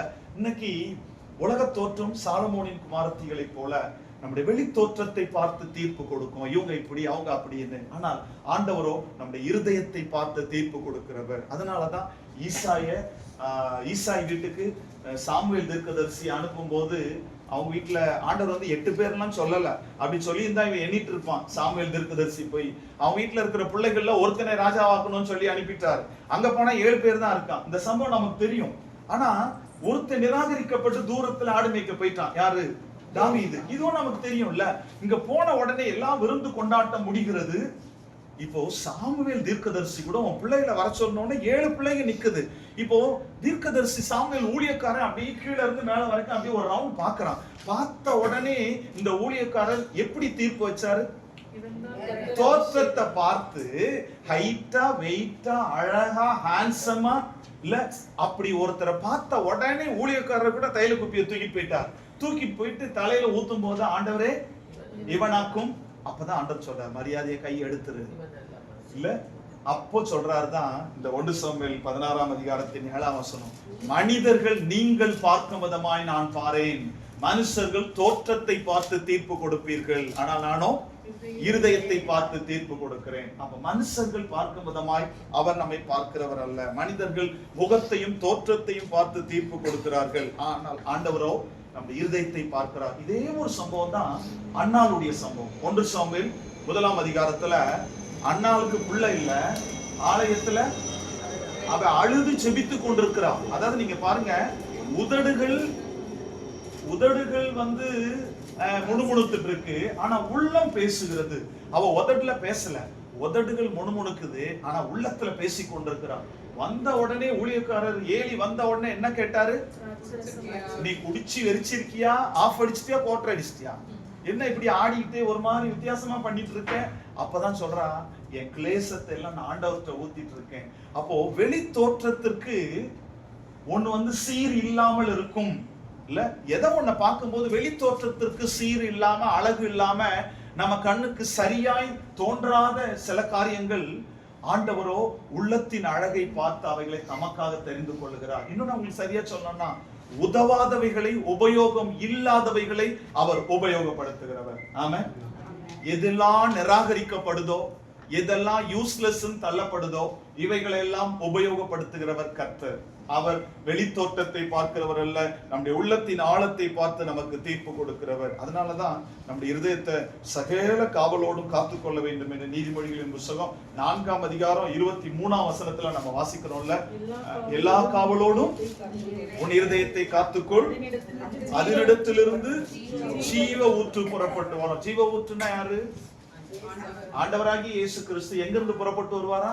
இருதயத்துக்குள்ள அவர் ஜீவ ஊற்றா வரணும்னா எல்லா காவலோடும் உன் உள்ளத்தை காத்துக்கோ, உன் உள்ளான வாழ்க்கையை காத்துக்கோ. அப்போனா ஒரு கிறிஸ்தவ மனுஷன், ஒரு மனவாட்டி தன் வெளி தோற்றத்தை விட தன்னுடைய ஸ்பிரிச்சுவல் லைஃப், தன்னுடைய ஆவிக்குரிய வாழ்க்கையை, உள்ளான வாழ்க்கையை சீர்படுத்தி கொள்ள வேண்டியது அவசியமா இருக்கிறது. ஆண்டவர் நம்முடைய உள்ளத்தை பார்க்கிறாரு. மனுஷனை போல தோற்றத்தையோ இல்ல துவக்கத்தையோ பார்த்து தீர்ப்பு கொடுக்கிறவர் ஆண்டவர் அல்ல. அவர் இருதயத்தையும் முடிவையும் பார்த்து தீர்ப்பு கொடுக்கிறவர். அதனால என் வெளித்தோற்றம் எப்படி இருந்தாலும் என்னுடைய ஸ்பிரிச்சுவல் லைஃப், என்னுடைய உள்ளான வாழ்க்கை, என்னுடைய இருதயம், என்னுடைய சோல், என்னுடைய ஆத்துமா ஆண்டவருக்கு முன்னால பெர்ஃபெக்ட்டா பரிசுத்தமானதாய் காணப்பட வேண்டும். அதனாலதான் இயேசுடைய மலைப்பிரசங்கத்திலே அவர் சொல்வார்ல, அந்த பாக்கியவான்கள் லிஸ்ட்ல மத்தேயு 5ஆம் அதிகாரம் 8ஆம் வசனம், இருதயத்தில் சுத்தம் உள்ளவர்கள் பாக்கியவான்கள், அவர்கள் தேவனை தரிசிப்பார்கள். வெளித்தோற்ற அழகு குறித்து பைபிள் சொல்ல, எது அழகா இருக்கணும்? இருதயம் அழகா இருந்தா நம்ம யாரை தரிசிக்க முடியும்? நேசராகிய மேய்ப்பராகிய ஆண்டவரை தரிசிக்க முடியும். அததான் இந்த பெண்மணி இன்டைரக்டா சொல்றா பாருங்களேன். நீங்க கேதாரின் கூடாரத்தை போலவும், நீங்க என்ன கருப்பா இருக்கிறேன்னு வெளித்தோற்றத்தை பார்த்து கணிச்சிட்டீங்க. ஆனா நீங்க சொன்னது சரிதான், கேதாரின் கூடாரம் போல கருப்பா இருக்கேன். ஆனா சாலமோன் திரையை போல நான் அழகா இருக்கிறேன். என் ஆத்துமா அழகா இருக்கு, என் உள்ள களங்கம் இல்ல, அது தூய்மையா இருக்கு. ஒரே ஒரு நேசரை மட்டும்தான் மனசு நினைக்குது, ஒரே ஒரு மேய்ப்பனை, அந்த மணவாளனை மட்டும்தான் என் மனசு நினைச்சிருக்கு, அது களங்கமற்றது என்பதை அவர்களுக்கு இன்டைரக்டா தெரிவிக்கிறார். சோ இதன் மூலம் மணவாட்டியாகி நமக்கு அவர் சொல்லிக் கொடுக்கிற பாடம் என்னன்னா, உள்ளான வாழ்க்கை சீர்பட வேண்டும். ஆத்மீகத்துல சுத்திகரிப்பு தேவை, இருதய சுத்திகரிப்பு நமக்கு அவசியம் தேவையா இருக்கிறது. அதனாலதான் நாம 1 பேதுருல வாசிக்கிறோம்ல, அழகான ஒரு வார்த்தையை சொல்வாரு. 1 பேதுரு 3ஆம் அதிகாரம் 4ஆம் வசனத்தை நீங்க வாசி பாத்தீங்கன்னா நமக்கு எல்லாம் தெரிஞ்ச ஒரு வசனம் தான் இல்ல, சாந்தமும் அமைதலும் உள்ள ஆவியாகிய இருதயத்தில் மறைந்திருக்கிற குணமே உங்களுக்கு அலங்காரமாய் இருக்க கடவுள். அப்போ அழிந்து போகிற, அதுக்கு மேல வசனங்கள்லாம் வாசித்தீங்கன்னா, அழிந்து போகிற அலங்காரம் உங்களுக்கு அலங்காரமாய் இராமல் அழியாத அலங்கரிப்பாகிய சாந்தமும் அமைதியும் உள்ள உங்களுக்கு அலங்காரமா இருக்கு கடவுள். இருதயத்தை அலங்கரிக்கிறது அதுதான். அப்போ இன்னைக்கு வெளித்தோற்றத்தின் அழிந்து போகிற அலங்காரம் தான் இன்னைக்கு பெருசா இருக்கு இல்ல. எங்க நீங்க போனாலும் வெளித்தோற்ற அழகையும் வெளித்தோற்ற அலங்காரத்தையும் விரும்புகிறோம். ஆனா ஆண்டவர் எதிர்பார்க்கிறதெல்லாம், நம்முடைய மனவாளன், நம்முடைய நேசர் எதிர்பார்க்கிறதெல்லாம் நம்முடைய உள்ளான வாழ்க்கை, நம்மளுடைய இருதயம், நம்மளுடைய ஆத்துமா பரிசுத்தம் உள்ளதாய், கரை இல்லாமல் அதை காத்துக்கொள்ள வேண்டும், சீர்படுத்திக் கொள்ள வேண்டும். அப்படி என் உள்ளான ஆத்துமா, என்னுடைய உள்ளான வாழ்க்கை, இருதயம், என்னுடைய ஆத்துமாவை நான் பரிசுத்தமா அழகா மாத்திக்கும் போது, அந்த பரிசுத்தமான வாழ்க்கைக்கு பேரு தான், உள்ளான சுத்திகரிப்புக்கு பேரு தான் உள்ளம் அழகு இல்ல. சொல்வாங்கல்ல, அகத்தின் அழகு முகத்துல தெரியும். உள்ள அழகா இருந்துட்டா எல்லாமே நல்லாதான் இருக்கும்ல. நானு ஒரு விஷயத்த உங்களுக்கு சொல்றேன், நான் ஏற்கனவே கூட உங்களுக்கு சொல்லியிருக்கேன். இந்த ஆபிரகாமும் சாராலும் கேரார் ஊருக்கு எகிப்துக்கு போவாங்க முதல்ல. அப்படி போகும்போது ஏறக்குறைய ஆபிரகாமுக்கும் சாராளுக்கு 90 வயசு இல்ல, ஆபிரகாமுக்கு ஏறக்குறைய 10 வயசு கூட, அப்படின்னா 100 வயசு இல்ல கொஞ்சம் இல்ல 86 ஏதோ சம்திங், 80ன்னு வச்சுங்களேன். சாராளுக்கு 80, ஆபிரகாமுக்கு 90ன்னு வச்சுக்கலாம். அவங்க எகிப்தை டச் பண்ணும்போது, அப்போ அந்த எகிப்திய ராஜா ஏறக்குறைய ஒரு 45 இயர்ஸ் ஓல்டு. 45 வயசு ஆளு 85 வயசு ஒரு கிழவியை பார்க்கும்போது, கிழவின்னு தெரியுமா தெரியாதா? இல்ல கட்டாயம் முடியெல்லாம் நரைச்சுதானே இருக்கும். யூசல், ஏன்னா நமக்கு பைபிள் எபிரேயர் காக்கியம் என்ன சொல்றாருன்னா, சரீரம் செத்து போன ஆபிரகாம் சாராள் அப்படின்னு சொல்லுது. அப்ப தோல்லாம் சுருங்கி போய் தான் இருக்கும். ஆனா இப்போ 40 வயசு வாலிபனுக்கு 85 வயசு பாட்டிய ஆண்டவர் அழகான ஒரு பொண்ணா காமிச்சிட்டாரு பாருங்க. அதனாலதான் ராத்திரியோட ராத்திரி ஆள் அவுட்டு தூக்கிட்டு வந்து உள்ள வச்சுட்டாரு. நாளைக்கு காலையில இந்த பொண்ணை கல்யாணம் பண்ண போறேன். ராத்திரி ஆண்டவர் சொல்ற, அட பாவி, அது பொண்ணு இல்ல, அவ அம்மா, உனக்கு தாய், ஒழுங்கா அனுப்பு. அவங்க ஹஸ்பண்ட் எல்லாம் அங்க ஜெபம் பண்ணிட்டு இருக்கிறாரு, சொன்ன உடனே அனுப்பி விடுறான். இது என்ன அழகு இல்ல, உள்ளான அழகு இல்ல. அவளை எப்படி காண்பிக்கிறது இல்ல. சோ உள்ளான அழகு வெளி தோற்றத்திற்கு நம்மை பிரைட்ஃபுல்லா, சோ அந்த மகிமை, தேவ மகிமையினால் நிரப்பும் என்பதற்கு இந்த வேதத்தின் பகுதிகள் எல்லாம் நமக்கு ஒரு நல்ல உதாரணம். அதனாலதான் உள்ள அழகா இருந்துட்டா நம்முடைய ஆத்மீக வாழ்க்கை, நம்முடைய அந்த ஆவிக்குரிய வாழ்க்கை அழகா இருந்துட்டா அவங்கள பார்த்து ஆண்டவர் என்ன சொல்வாராம்? ஏசாயா 43ஆம் அதிகாரம் 4ஆம் வசனம் அழகான ஒரு வாக்குறுத்தம். நமக்கெல்லாம் அடிக்கடி நம்ம சொல்ற ஒரு அழகான வாக்குறுத்தம். ஏசாயா 43ஆம் அதிகாரம் 4ஆம் வசனம், நீ என் பார்வைக்கு அருமையானபடியால். அப்போ ஆண்டவர் நம்மளை பார்த்து நீ என் பார்வைக்கு அருமையானபடியால் கனம் பெற்றார் அப்படின்னு சொல்லணும்னா, அருமையாயின்னா அழகா, நீ என் பார்வைக்கு அழகா இருக்க, நான் உன்னை கனப்படுத்துறேன்னு ஆண்டவர் சொல்றார். அப்ப ஆண்டவர் எந்த அழகை பார்க்கிறாரு? எந்த அழகு? இருதய அழகை பார்க்கிறார். இல்ல என்னதான் மேக்கப் பண்ணாலும் இருக்கிற தோல் தான் இருக்கும். என்னதான் நம்ம ட்ரெஸ் போட்டாலும், புது ட்ரெஸ் போட்டா கொஞ்சம் நல்லா தெரியுற மாதிரி இருக்கும். அப்புறம் புது ட்ரெஸ் துவச்சு போடும்போது நம்ம முகம் தானே தெரியும். இல்ல அது அழகா சொல்றாரு பாருங்க. நீ என் பார்வைக்கு அருமையானபடியால் கடம் பெற்றாய். நீ அழகா இருக்கிற என் பார்வைக்கு. ஆண்டவர் பார்வைக்கு அழகுன்னா அது வெளித்தோற்ற அழகு இல்ல, என் உள்ள அழகு, என் ஆத்மீக அழகு. கரையற்றதாய் அதை தூய்மையானதா வச்சுக்கும் போது அவர் நம்ம எல்லாரையும் பார்த்து சொல்றாரு, நீ உலகத்தால நிராகரிக்கப்படுறியா, ஒதுக்கப்படுறியா, வெறுக்கப்படுறியா, உலகம் நம்ம எத்தி ஃபுட்பால் ஆடிக்கிட்டு இருக்கா, பயப்படாத, சோர்ந்து போகாத, நீ என் பார்வைக்கு அருமையானபடியால் கனம் பெற்றாய். உன்னை ஸ்பெஷலா பிரித்தெடுத்து உன்னை கனப்படுத்துவேன், உன்னை ஆசீர்வதிப்பேன் என்ற வாக்கை நமக்கு கொடுக்கிறார். ஆக நம்ம வெளித்தோற்றத்தின் அழகல்ல, உள்ளான வாழ்க்கையின் அழகை ஆண்டவர் விரும்புகிறார் என்பதை இங்க இந்த மணவாட்டியாகிய சூலமித்தி 2 காரியத்தை ஒப்பிட்டு சொல்லுகிறார். கேதாரின் கூடாரம் போலவும் சாலமோனின் திரையை போலவும் நான் கருப்பா இருந்தாலும் அழகா இருக்கிறேன் என்ற வார்த்தையை சொல்லுகிறார். இப்படி சொல்லி இன்னைக்கு இன்னொரு விஷயத்தையும் சொல்றேன். இன்றைக்கு உலகத்துல நீங்க பாத்தீங்கன்னா, அன்னைக்கு எப்படி அதாவது எருசலேம் குமாரத்திகள் எல்லாம் தனக்கு ஈக்குவலா அவளை பார்க்காம அவளை ஒரு தாழ்வா நினைச்சாங்களோ, இன்றைக்கும் மனுஷ தன்மைகள் இப்படியாதான் இருக்குல்ல. இன்னைக்கு நிறைய எருசலேம் குமாரத்திகள் உலகத்துல இருக்காங்க, நம்ம பக்கத்துல இருக்காங்க, நம்ம சூழ்ந்து இருக்கிறாங்க. இவங்க எல்லாம் பாக்குறது அந்தஸ்து, அழகு, பணம், வசதி, படிப்பு, தாளந்து, ஆமாவா இல்லையா, உயர்ந்த ஜாதி, உயர்ந்த அந்தஸ்து, இது எல்லாம் பார்த்து தீர்ப்பு கொடுக்கிறது தான் இன்னைக்கு எருசலேமின் குமாரத்திகள். நம்ம கூட நீங்க உண்மையா தலையாட்டினாங்க, நம்ம கூட நிறைய நேரத்துல கிறிஸ்தவங்க தாங்க ஸ்டேட்டஸ் பார்த்து தான் நிறைய நேரங்கள்ல ஒரு காரியத்துக்கு இறங்குவோம். ஆமாவா இல்லையா? எந்த ஒரு செயலோ something whatever it is, ஏதோ ஒரு செயல், எந்த ஒரு செயலுக்கும் நம்ம ஸ்டேட்டஸை பார்க்கிறோமா இல்லையா? இன்னைக்கு அழகா நம்முடைய பைபிள் சொல்லுதுல்ல, ஒருத்தரோடு பேச, ஒருத்தரோடு பழக, ஒருத்தரோடு இணைய, ஒருத்தரோடு சம்பந்தம் கலக்க, ஒருத்தரோடு நம்ம இணைந்து கொள்ள, ஒரு ஃப்ரெண்ட்ஷிப்பா இருக்க கூட ஒரு ஸ்டேட்டஸ் இல்ல. அப்ப நமக்கெல்லாம் பேரு சூலமித்தி இல்ல, எருசலேம் குமாரத்திகள். இன்னும் எருசலேம் குமாரத்திகளா மேன்மை, அந்தஸ்து, அழகு, உயர்வு, பணம், பட்டம் இவைகளெல்லாம் பார்த்து வெளித்தோற்றத்தை தானே பார்க்கிறோம். உங்களுக்கு ஒரு விஷயம் சொல்லவா, நம்ம அழகா பாட்டு பாடிடுவோம், பலிபீடத்தில் என்னை பரனே படைக்கிறேனே. இந்த பலிபீடத்துல படைக்கப்படுறதுன்னா என்ன தெரியுமா? தோல் உரிக்கப்படணும். நல்லா ஞாபகம் வச்சுக்கங்க. லேவியராமத்தின் புத்தகம் 1 அதிகாரத்துல நீங்க வாசி பார்த்தீங்கன்னா, எந்த ஒரு மனிதனும் எந்த ஒரு ஆசாரியனும் தன் பாவம் நிவர்த்தியாக்க ஆடுகளை ஆலயத்திற்கு கொண்டு வருவார்கள். அப்போ மனுஷங்க எல்லா ஆடுகளை ஆலயத்துக்கு கொண்டாடுவாங்க. பலிபீட எல்லா ஆடுகளும் ஆலயத்துக்கு வரங்க. ஆனா பலிபீடத்துல ஏற ஆடு எது தெரியுமா? தோல் உரிக்கப்பட்டு சந்து சந்தாய் வெட்டப்பட்ட ஆடுதான் பலிபீடத்துல வைக்கப்பட்டு தகனிக்கப்பட்டு சாம்பலாக்கப்படும். அந்த ஆட்டு பலியை தான் ஆண்டவர் அக்செப்ட் பண்ணிக்கிறார். எல்லா ஆடுகளும் ஆலயத்துக்கு வரும். ஆனா பலிபீடத்துல ஏற ஆடு எந்த ஆடு? தோல் உரிக்கப்பட்ட ஆடு. நீங்க சொல்லுங்க, நாம எல்லாம் 100 ஆட்டுல ஒன்னாதான் ஆலயத்துக்கு போறோம்.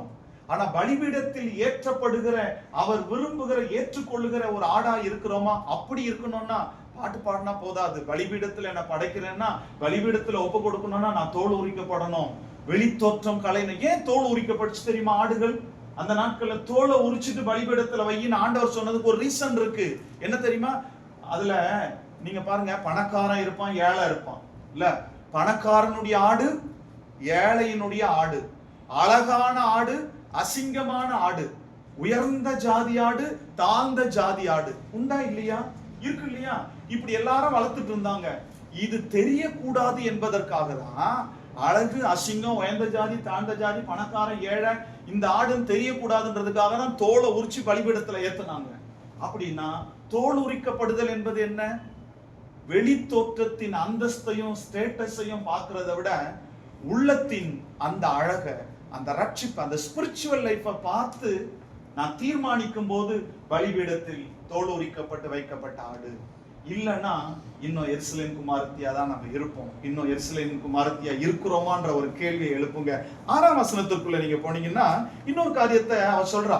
தான் கருப்பா இருந்ததற்கான ஒரு ரீசனை கொடுக்கிறா பாருங்களேன். 6ஆம் வசனம் வாசிங்க. நான் கருப்பா இருக்கிறேன் என்று பாராதீர்கள், வெயில் என்மேல் பட்டது, என் தாயின் பிள்ளைகள் என்மேல் கோபமாய் இருந்து என்னை திராட்சை தோட்டங்களுக்கு காவல்காரியாக வைத்தார்கள், என் சொந்த திராட்சை தோட்டத்தையோ நான் காக்கவில்லை. இதுலயும் ஒரு அழகான ரகசியத்தை அவ சொல்றா.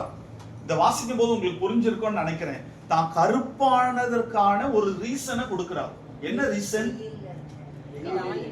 வெயில்ல இருந்தா அதுக்கு முன்னால யாரு? சகோதரர் கூட பிறந்தவங்கள். அப்படி இருக்கோ சகோதரர்கள்னு. இந்த லைனை நீங்க நல்லா கவனிக்கணும். தாயின் பிள்ளைகள் அப்படின்னு சொல்றா. அதாவது கூட பிறந்த சகோதரர்களா இருந்திருந்தா என் சகோதரர்கள். நமக்கு பைபிள்ல நிறைய இடங்கள்ல சகோதரர்கள் சகோதரிகள் வருதுல்ல. தாயின் பிள்ளைகள் அப்படின்னு வர்றதுனால இந்த வேர்டுக்கு என்ன சொல்லப்படுதுன்னா, பின்னணியம் என்னன்றதை நான் உங்களுக்கு சொல்றேன். தாயின் பிள்ளைகள் என்னை அந்த திராட்சை தோட்டத்திற்கு வெயில்ல போய் காவல்காரன்னு சொல்லிட்டாங்க, என் மேல கோபமாகி தான் இந்த செயலை செஞ்சாங்க அப்படின்றத வச்சு இதற்கு ஒரு பின்னணியம் கொடுக்குறாங்க. இந்த சூலமித்தியுடைய அம்மாவுக்கு ஏற்கனவே ஒரு புருஷனை கல்யாணம் பண்ணி பிள்ளைகள் இருக்கிறாங்க, பையங்க பொம்பளை பிள்ளைகள்லாம். அந்த புருஷன் இறந்து போன பிறகு இவ வாழ்க்கைக்கு இன்னொரு கணவனை தெரிந்து கொண்டாள், இன்னொரு கணவனை கல்யாணம் பண்ணிட்டான். இந்த கணவனுக்கு பிறந்த பொண்ணுதான் யாரு? சூலமித்தி. அதனாலதான் தான் சகோதர சகோதரின்னு சொல்லாம தாய் ஒன்று தகப்பன் இரண்டு. புரியுதா உங்களுக்கு? அதனாலதான் இன்டைரக்டாக இவ வந்து தாயின் பிள்ளைகள் அப்படின்னு சொல்றா. யூசுவல் அந்த மாதிரி வரும்போது கொஞ்சம் கோபமும் எரிச்சலும் தான் வரும்ல. ஒரே தாயின் பிள்ளைகளா இருக்கும் போதே இருக்கு. அப்போ நீங்க யோசிச்சு பாருங்க, தகப்பன் ரெண்டு தாய் ஒண்ணு அப்படின்னு வரும்போது இவர் வேற பிள்ளைங்க அப்படின்ற ஒரு கான்செப்ட் இருந்ததுனாலதான் கோபத்தோடு இவ செய்யற காரியங்களை எரிச்சலோடு இவளுக்கு ஒரு வேலையை கொடுத்துடுறாங்க. இப்போ கருப்பானதற்கான ரீசன் சொல்றான். என்னன்னா, என் தாயின் பிள்ளைகள் எல்லாம் என் மேல கோவப்பட்டு என்னை திராட்சை தோட்டத்திற்கு காவல்காரியாய் வைத்து விட்டார்கள். வெயில் என் மேல பட்டதுன்னா நான் வெயில்ல திராட்சை தோட்டத்தை காவல் காத்ததுனால நான் ரொம்ப கருப்பாயிட்டேன் அப்படின்ற ஒரு ரீசனை, ஒரு விளக்கத்தை அவ கொடுக்குறாள்ல. அப்போ இந்த தாயின் பிள்ளைகள் எல்லாம் என் மேல கோவப்பட்டு இந்த காரியத்தை செஞ்சுட்டாங்க, வெயில் என் மேல பட்டுச்சு, உஷ்ணம் என் மேல பட்டதுனால நான் இப்பொழுது கருப்பா இருக்கிறேன். இந்த ஒரு ரீசனை அவ சொல்றான். ஒரு விஷயத்தை நான் உங்களுக்கு சொல்ல விரும்புறேன். அதாவது நீங்க பாருங்களேன், இந்த வெயில் உஷ்ணம் என் மேல பட்டதுனால நான் ரொம்ப கருப்பாயிட்டேன் அப்படின்ற காரியத்தை சொல்றான். அப்படின்னா அர்த்தம், நீங்க கொஞ்சம் யோசிச்சு பாருங்க.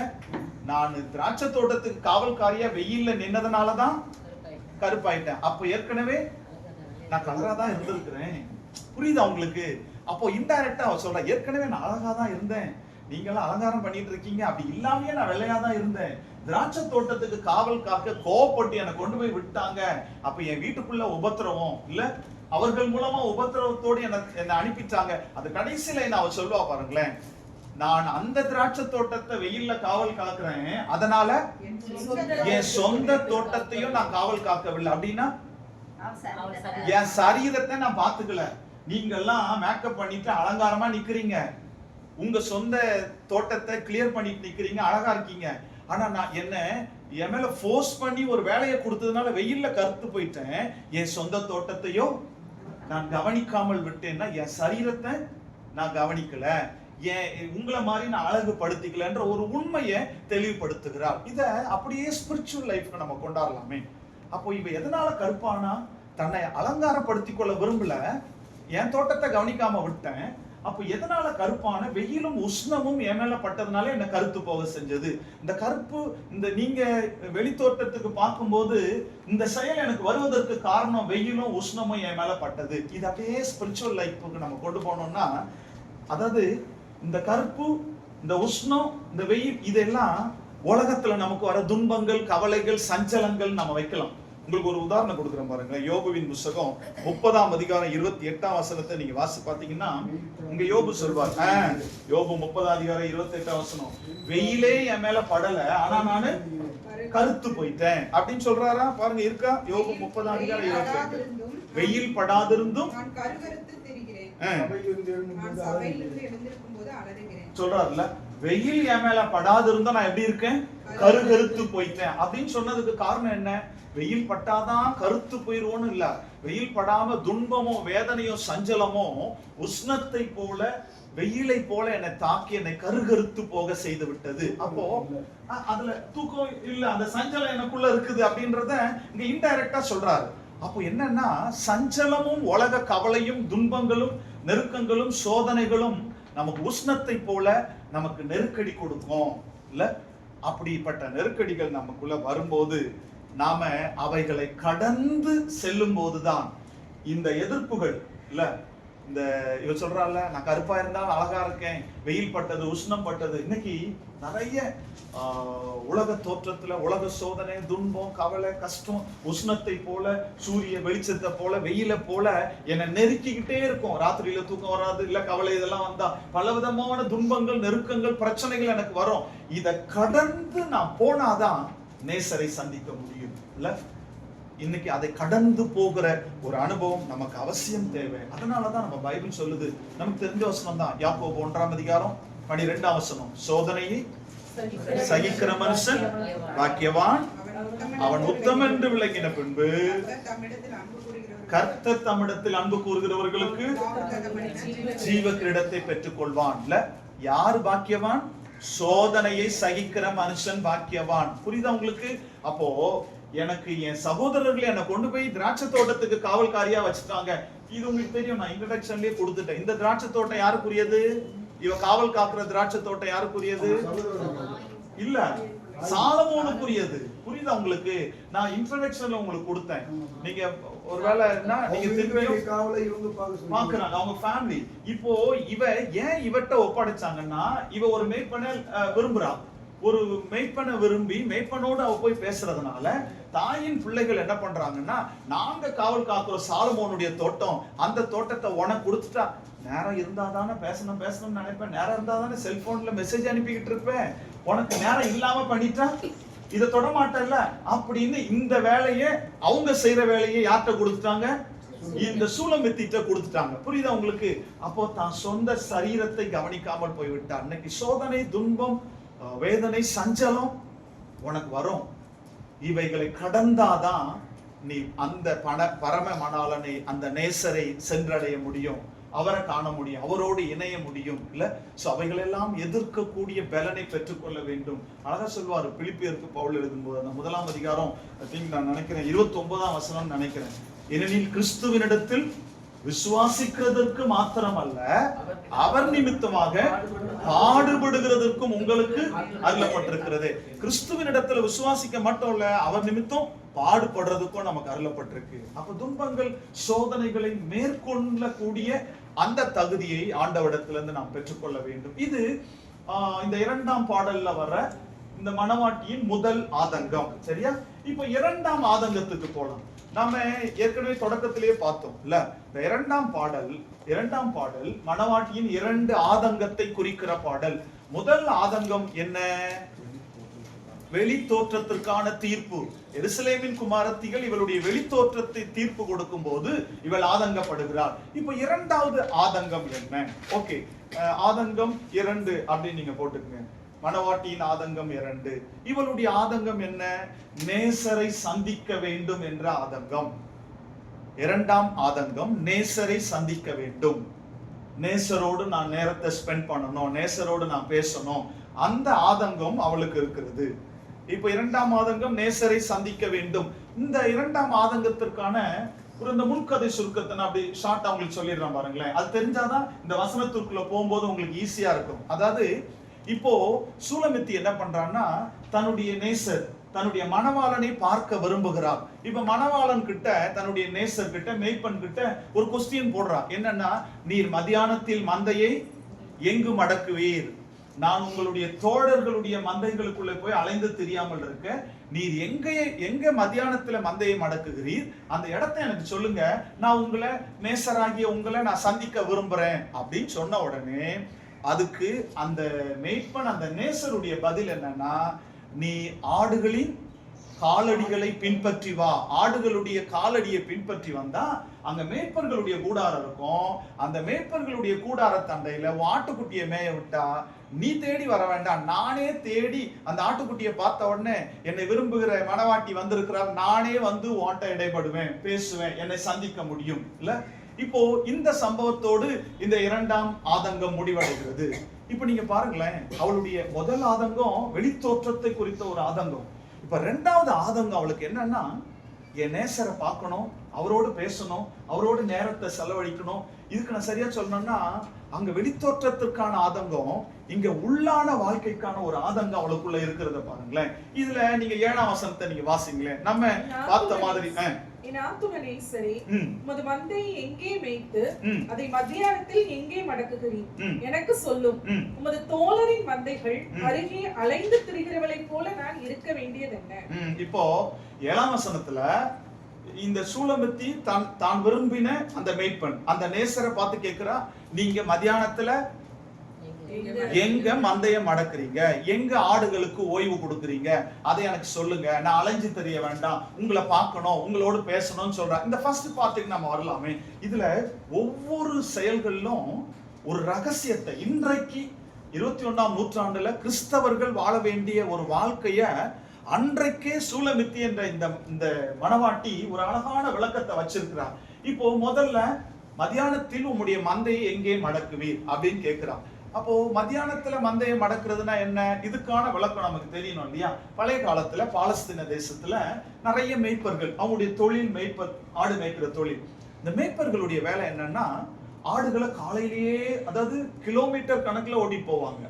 ஆடை மேய விட்டுட்டு நல்ல வெயில் ஏறும்போது எங்கேயும் ஆடுகளை விட மாட்டாங்க. எங்க நிழல் இருக்கோ அந்த நிழல்ல கொண்டு வந்து ஆடுகளை மந்தை மடக்குவார்கள். அந்த ஆடுகள் எல்லாம் படுத்துரும். அப்போ ஆடுகளுக்கும் ஓய்வு, மேய்ப்பனுக்கும் ஓய்வு. புரியுதா?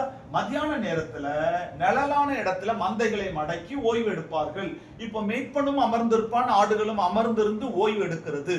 அததான் இப்ப சூலமித்தி கேட்கிறா, மத்தியானத்துல எங்க நிழல்ல மந்தையம் அடக்குவீங்க? நீங்க ஓய்ந்திருப்பீங்கல்ல, நீங்க அமர்ந்து இருக்கும் போது நானும் வந்து உங்க பக்கத்துல ஓய்ந்திருந்து அமர்ந்திருந்து பேசணும். ஏன்னா அதுக்கு பிறகு உங்களோடு பேச முடியாது, நீங்க ஆடுகளை மேய்ச்சிட்டு போவீங்க.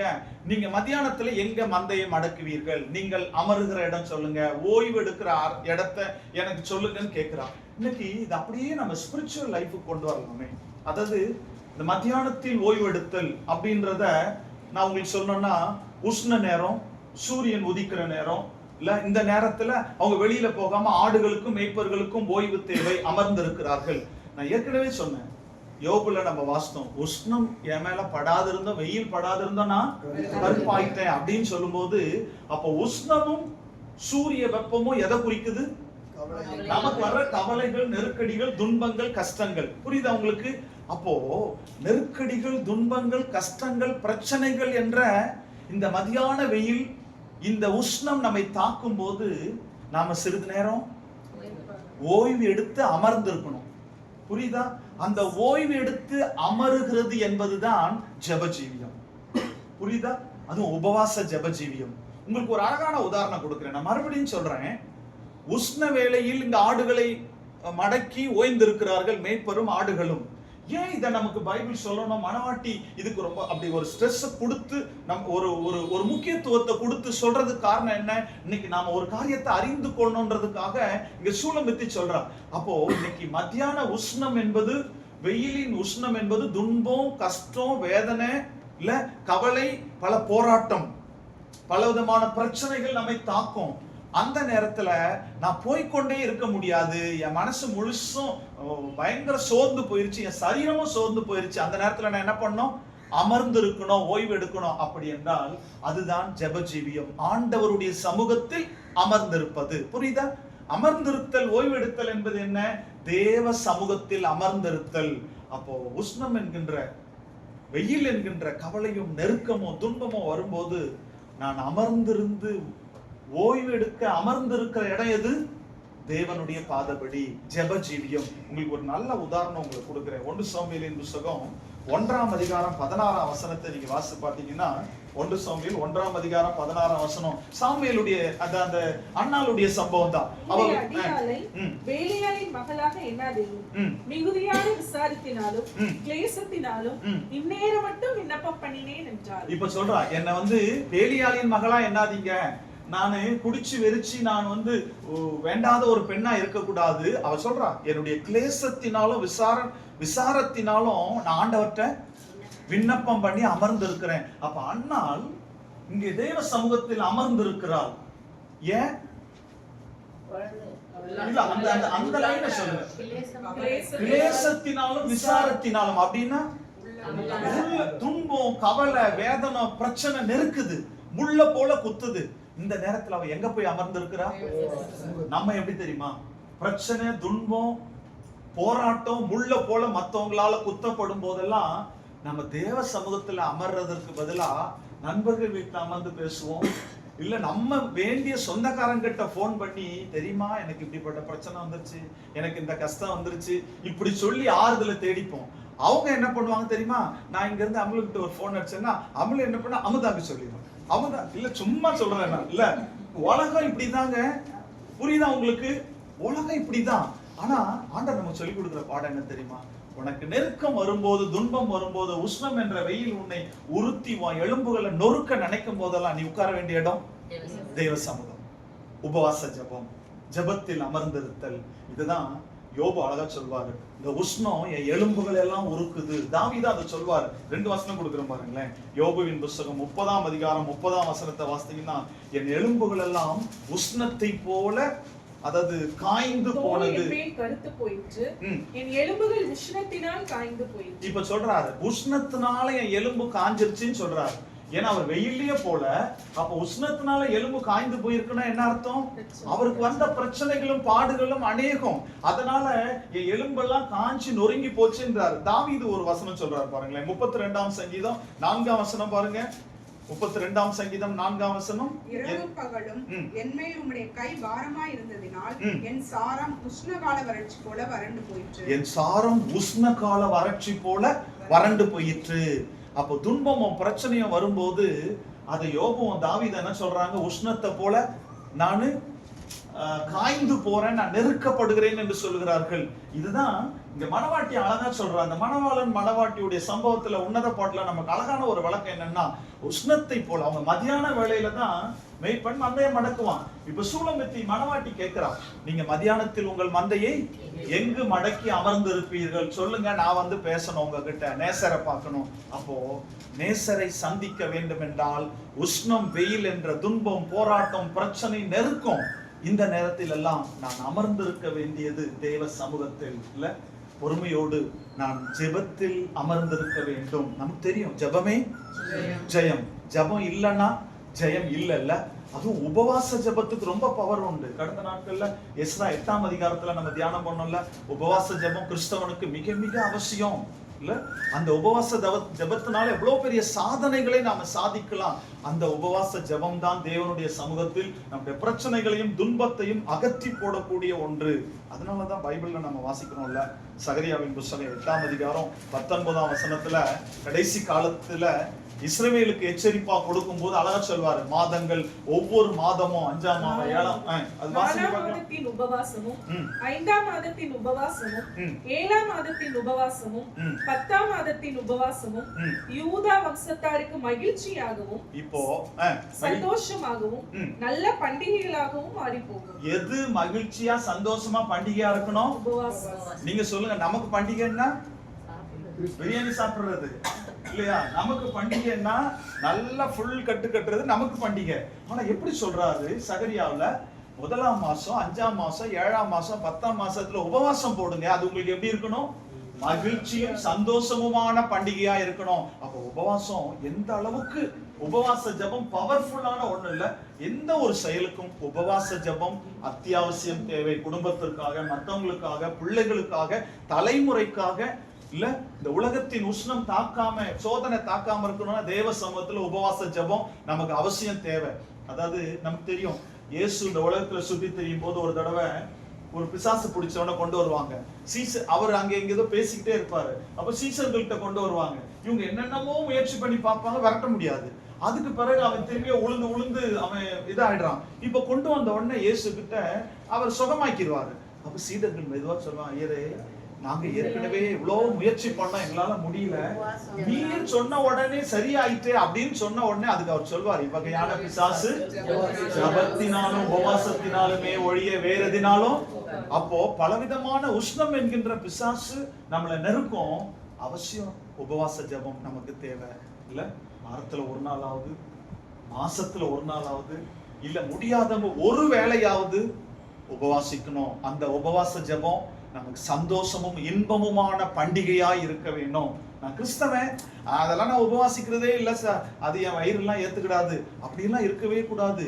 நான் ஓய்ந்திருக்கிற இடம் தேவனுடைய சமூகமா இருக்க வேண்டும். இதை இன்டைரக்டா இந்த மணவாட்டி மணவாளனுக்கான காரியத்தை நமக்கு முன்பதாக வைத்து சொல்லுகிறார். அப்ப இன்னைக்கு நாம் அந்த உபவாசத்தோடு அமர்ந்திருக்க நாம் பழக வேண்டும். அடுத்த லைன் பாத்தீங்கன்னா, நீங்க எங்க மடக்குறீங்க சொல்லுங்கன்னு சொன்ன உடனே இதுக்கு 8ஆம் வசனத்துல மேய்ப்பனுடைய மணவாளனுடைய ஆன்சர் என்ன பாருங்க. 8ஆம் வசனம், அதை நீ அறியாயாகில் மந்தையின் காலடிகளை தொடர்ந்து. இது அப்படியே இல்லைங்களேன். இப்போ மத்தியானத்துல எங்க ஆடு மடக்குறீங்க நாம் நேசரோடு பேசணும்னு சொல்லும் போது, நேசராகிய என்கிட்ட மணவாளன்கிட்ட பேசணும்னா அதுக்கு நீ என்ன பண்ணும்? மந்தைகளின் காலடிய தொடர்ந்து வா. அப்ப ஃபர்ஸ்ட் என்ன சொல்றாரு? என்ன பார்க்கணும்னா மந்தைகளின் காலடியே தொடர்ந்து வா. ஆட்டு கூட்டம் நடக்கிற காலடியே தொடர்ந்து வா. இதுக்கு என்ன அர்த்தம் தெரியுமா? ஒரு மனுஷன் நேசராகி ஆண்டவரோடு நெருக்கம் வைக்க வேண்டும் என்றால், நேசரை தரிசிக்க வேண்டும் என்றால், இங்க எப்படி ஆடுகளின் காலடியை பின்பற்றிவான் நேசர் சொல்றாரோ, அதே போல நாம எல்லாம் நம்முடைய முன்னோர்களாகிய பரிசுத்தவான்கள் தேவ மனிதர்களுடைய பாதைகளை பின்பற்ற வேண்டும். இல்ல, உண்மைதானே? ஒரு மனுஷன் எப்போ ஆண்டவரை தரிசிக்க முடியும்? பரிசுத்த வாழ்க்கை எப்பொழுது வெற்றி அடையும்? பரிசுத்தவான்கள் தேவ மனிதர்களுடைய பாதைகளை நாம் பின்பற்ற வேண்டும். 2 வசனம் உங்களுக்கு முன்னால வைக்கிறேன்.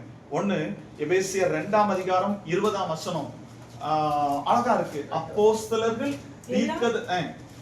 எபேசியர் 2:20 தீர்க்கதரிசிகள் என்பவர்களுடைய அஸ்திபாரத்தின் மேல் கட்டப்பட்டவர்களுமா. நம்ம யார் மேல கட்டப்பட்டிருக்கோம்? அப்போஸ்தலர்கள் தீர்க்கதரிசிகள். ஏன் இந்த வார்த்தை சொல்லப்படணும்? நான் நேரடியா ஆண்டவர் மேல கட்டப்படலாம்ல, இயேசு மேல கட்டப்படலாம்ல, அவர்தான் மூளைக்கல். ஆனா அதுக்கு முன்னால நான் யார் மேல போய் நிக்கணும்? அப்போஸ்தலர்கள் தீர்க்கதரிசிகள். அப்படின்னா அழகா சொல்லுவாங்கல்ல, அந்த மணவாளன் சொல்றான் பாருங்க, நீ நேசரை சந்திக்கணும்னா எந்த காலடியை பின்பற்றி வா? ஆட்டு மந்தைகளின் காலடியை பின்பற்றி வா. அப்படின்னா சில பரிசுத்தவான்கள் தேவ மனிதர்கள், சில பக்தி உள்ளவர்களுடைய பாதைகளை நாம் பின்பற்ற வேண்டும். அதுதான் அப்போஸ்தலர் தீர்க்கதரிசிகள் மேல் நாம் கட்டப்பட்டு கிறிஸ்துவினோடே நாம் கூட்டி கட்டப்பட்டவர்களாக இருக்கிறோம்.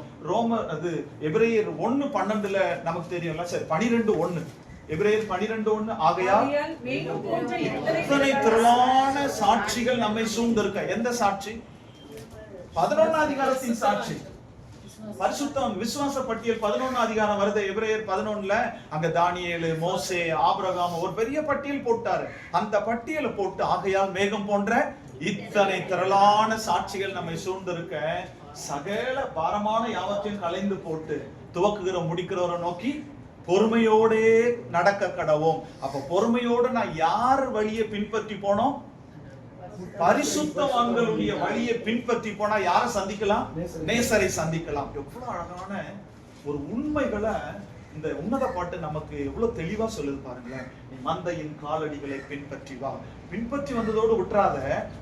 அப்ப நமக்கு இன்னைக்கு மனவாட்டி நம்ம பரிசுத்தவான்கள் தேவ மனிதர்களுடைய அடிசுவடுகளை பின்பற்றி கடந்து போக வேண்டும். அவைகள் நமக்கு மாதிரியா இருக்கணும். அடுத்த பாட்டு பாருங்க, அதை கடந்து வந்து எங்க தங்கிருன்னு சொல்றாரு? இந்த லைன் நீங்க நல்லா கவனிக்கணும். மேய்ப்பனுடைய கூடாரத்து அண்டையிலா, கூடாரங்கள் அண்டையிலா? அப்போ சிங்குலரா புளூரலா? அப்ப பன்மையில சொல்லப்படுது, மேய்ப்பர்களுடைய கூடாரங்கள் அண்டையிலே உன் ஆட்டுக்குட்டியை மேய விடு. அப்ப நான் பார்த்துட்டு இது உன் ஆடுதான் பார்த்துட்டு நான் உங்ககிட்ட பேச வருவேன்னு சொல்றாரு.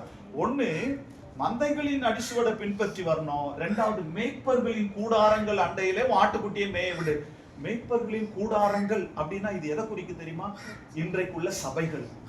அப்போ அன்னைக்கு மேய்ப்பர்கள் மத்தியானத்துல ஆட மடக்கும் போது பக்கத்துல எல்லாம் கூடாரம் போட்டு அவங்கவுங்க பக்கத்துல உட்கார்ந்து கதை பேசிட்டு அடுத்து எங்க போலாம், எங்க தண்ணி காமிக்கலாம், அவ்வளவு ஒற்றுமையோடு கூடாரங்கள். அதனாலதான் பைபிள்ல பன்மையில சொல்லப்படுது, கூடாரங்கள் அண்டையிலே ஆட்டுக்குட்டியை மேய விடு. அப்போ இதுல ஒரு அழகான உண்மை என்ன சொல்றாரு தெரியுமா? இன்னைக்கு நடக்கிற காரியத்தை முன்கூட்டியே நமக்கு தெளிவுபடுத்தி இருக்கிறார். கூடாரங்கள் என்பது சபைகளை குறிக்கிறது. இன்றைக்கு சபைகள் எல்லாம் எப்படி இருக்கணும்? ஐக்கியமா ஒற்றுமையா இருக்கணும். அந்த இடத்துலதான் வர்றவங்க எல்லாம் வந்து என் அன்பை அறிந்து கொள்ள நேசரை சந்திக்கணும்ன்றார். இன்னொரு பாட்டு உங்களுக்கு சொல்றேன் பாருங்களேன். இன்றைய ஆவிக்குரிய கூடாரங்கள் என்ற ஆலயங்கள் சபைகள் ஒற்றுமையா இருக்கும் போது இவைகளோடு இணைந்து நாம் நேசரை தரிசிக்கலாம், நேசரை காணலாம். ஆனா இன்னைக்கு அது இருக்கா? நான் பெரியவன், நீ பெரியவன், வெள்ளை உடுத்திட்டா நான் மணவாட்டி சபை, வெள்ளை உடுத்தாம சிஎஸ்ஐன்னா. நான் கடந்த நாட்கள் நாகர்கோயில ஒரு கன்வென்ஷன் பேசிட்டு இருந்தப்போ அது எல்லாருமே வருவாங்க, பொதுவா எல்லாரும் வருவாங்க. அப்படி வரும்போது அந்த ஒரு புள்ள வந்து முதல்ல பாட்டெல்லாம் பாடி கொயர் அந்த இதெல்லாம் லீட் பண்ணுச்சு, அந்த வர்ஷிப் எல்லாம், வாலிப புள்ள. அவங்க அப்பா அம்மா எல்லாம் அந்த கூட்டத்துக்கு அட்டன் பண்ணாங்க. அந்த கூட்டத்துக்கு அட்டன் பண்ணும்போது முடிச்ச உடனே அந்த அம்மா கடைசி நாள் என்கிட்ட வந்து கேட்டுச்சு, வெள்ளை ட்ரெஸ்ல தான் இருந்தாங்க. பாஸ்டர் ரொம்ப நல்லா இருந்துச்சு 3 நாள் மீட்டிங், நீங்க எங்க இருக்கு, எந்த சர்ச், நீங்க தனி சர்ச் வச்சிருக்கீங்களான்னு. நான் சொன்னேன், இல்லம்மா நான் சந்தோஷபுரம் என்ற பகுதியில நான் சிஎஸ்ஐ மெம்பர் அப்படின்ன உடனே, சிஎஸ்ஐயா ஏன் பாஸ்டர்னுச்சு. எனக்கு உள்ளுக்குள்ள ஆதங்கம், மனவாட்டி ஆதங்கம் மாதிரி. என்ன சிஎஸ்ஐயான கேள்வி கேட்டுருந்துச்சு இந்த அம்மா. ஏமா அப்படி கேட்டீங்கன்னு. இல்ல சார், அங்க அனலே இருக்காது. நான் அப்புறமா கேட்டேன், ஆவியே இருக்காது, ஆவியே இருக்காதுன்னு. நான் சொன்னேன், நமக்கு தான் இதெல்லாம் கேட்டு பழகிருச்சு இல்ல.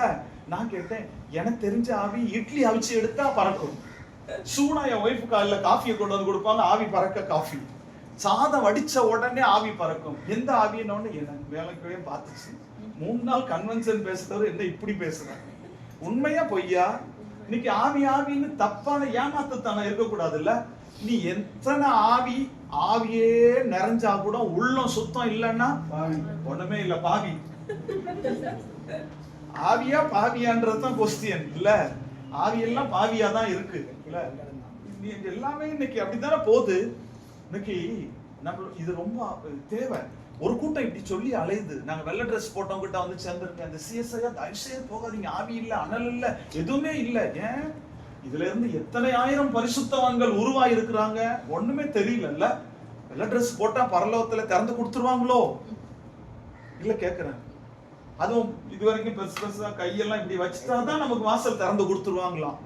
முடியெல்லாம் இருக்கக்கூடாது. இப்படி எல்லாம் நிறைய எல்லாம் வந்துருச்சுங்க. ரொம்ப கேர்ஃபுல்லா இருங்க. இன்றைக்கு சபைகள் பிரிவினையோடு நான் நீ, அவர் பக்கத்துல நான் தான் இருப்பேன் நீ இல்ல அப்படின்னு சொல்றதுனால. ஏன்னா இது ஏன் வருதுன்னா, அன்றைக்கு 12 சீசர்களுக்குள்ள வந்துச்சு. என்னது? எவன் பெரியவனா இருப்பான். உடனே ஒரு போட்டாரு. ஒரு சின்ன பிள்ளையை கூப்பிட்டு, ஒருவன் இந்த சிறு பிள்ளையை போல தன்னை தாழ்த்தாவிட்டால் பரலோகத்துல அவன் சிறியவனா தான் இருப்பான். நீ இந்த சின்ன பிள்ளையை போல தாழ்த்தணும். நீ பெரியவன் நான் பெரியவன் சொல்லாத. அங்க பெரியவனா இருக்கணும்னா இந்த உலகத்துல தாழ்மை ஹம்பிளோட வாழணும்னு சொல்லி கொடுத்தாருல்ல. சோ இந்த மேய்ப்பர்களின் கூடாரம் கற்றுக் கொடுக்கிறது. இன்றைய சபைகள் ஐக்கியத்தோடு இருக்கணும். நானின் பேதம் பிரிக்காம ஒரு ஐக்கியத்தோடு வாழ பழக வேண்டும். அதுதான் ஆண்டவர் நம்மிடத்துல எதிர்பார்க்கிறார். இதுதான் சொல்றான், மேய்ப்பர்களுடைய கூடார தண்டையில உன் ஆட்டுக்குட்டியை மேய விடு. அது என்ன மேய்ப்பர்களின் கூடார தண்டையில ஆட்டுக்குட்டியை மேய விடுறது? ஆடெல்லாம் படுத்துக்கிட்டு இருக்கு. இன்னொரு விஷயத்த நம்ம ஒரு அழகான ஒரு ரகசியத்தை சொல்றார். என்னன்னா, நீ புதுசா நேசரை பார்க்க வர்ற, ரொம்ப நாளுக்கு அப்புறம் நேசரை பார்க்க வர்ற, இப்போ ஆட்டுக்குட்டிக்கு சமம் இல்ல. புதிதாய் ரட்சிக்கப்பட்ட ஒருவர்கள் மேய்ப்பர்களுடைய கூடார தண்டையில ஒரு ஆட்டுக்குட்டியை மேய விடுன்னா என்ன அர்த்தம் தெரியுமா? மேய்ப்பர்கள் இருக்கிற கூடார தண்டையில மேய விட்டா அந்த மேய்ப்பர்களுடைய கண்காணிப்பு அந்த ஆட்டுக்குட்டியை பார்த்துக்கிட்டே இருக்கும் இல்ல. அப்படித்தானே? ஆடுகள்லாம் படுத்துட்டு கிடக்குது, எல்லா மேய்ப்பர்கள் இருக்கிறாங்க, அப்படி பார்த்துக்கிட்டே இருந்து அது துள்ளி குதிச்சு ஓடிச்சுன்னா அங்க போகாத இந்த பக்கம் வா சொல்லுவாங்கல்ல.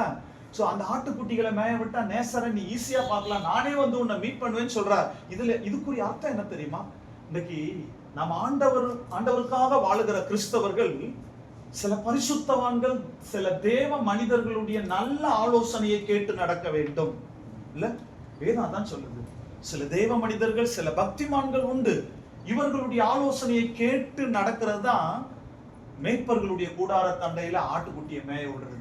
இன்னைக்கு நம்ம வாழ்க்கையில இருக்கா? நிறைய நேரத்துல தாந்தோணித்தனமா நிறைய தீர்மானங்களை எடுத்துருவோம்.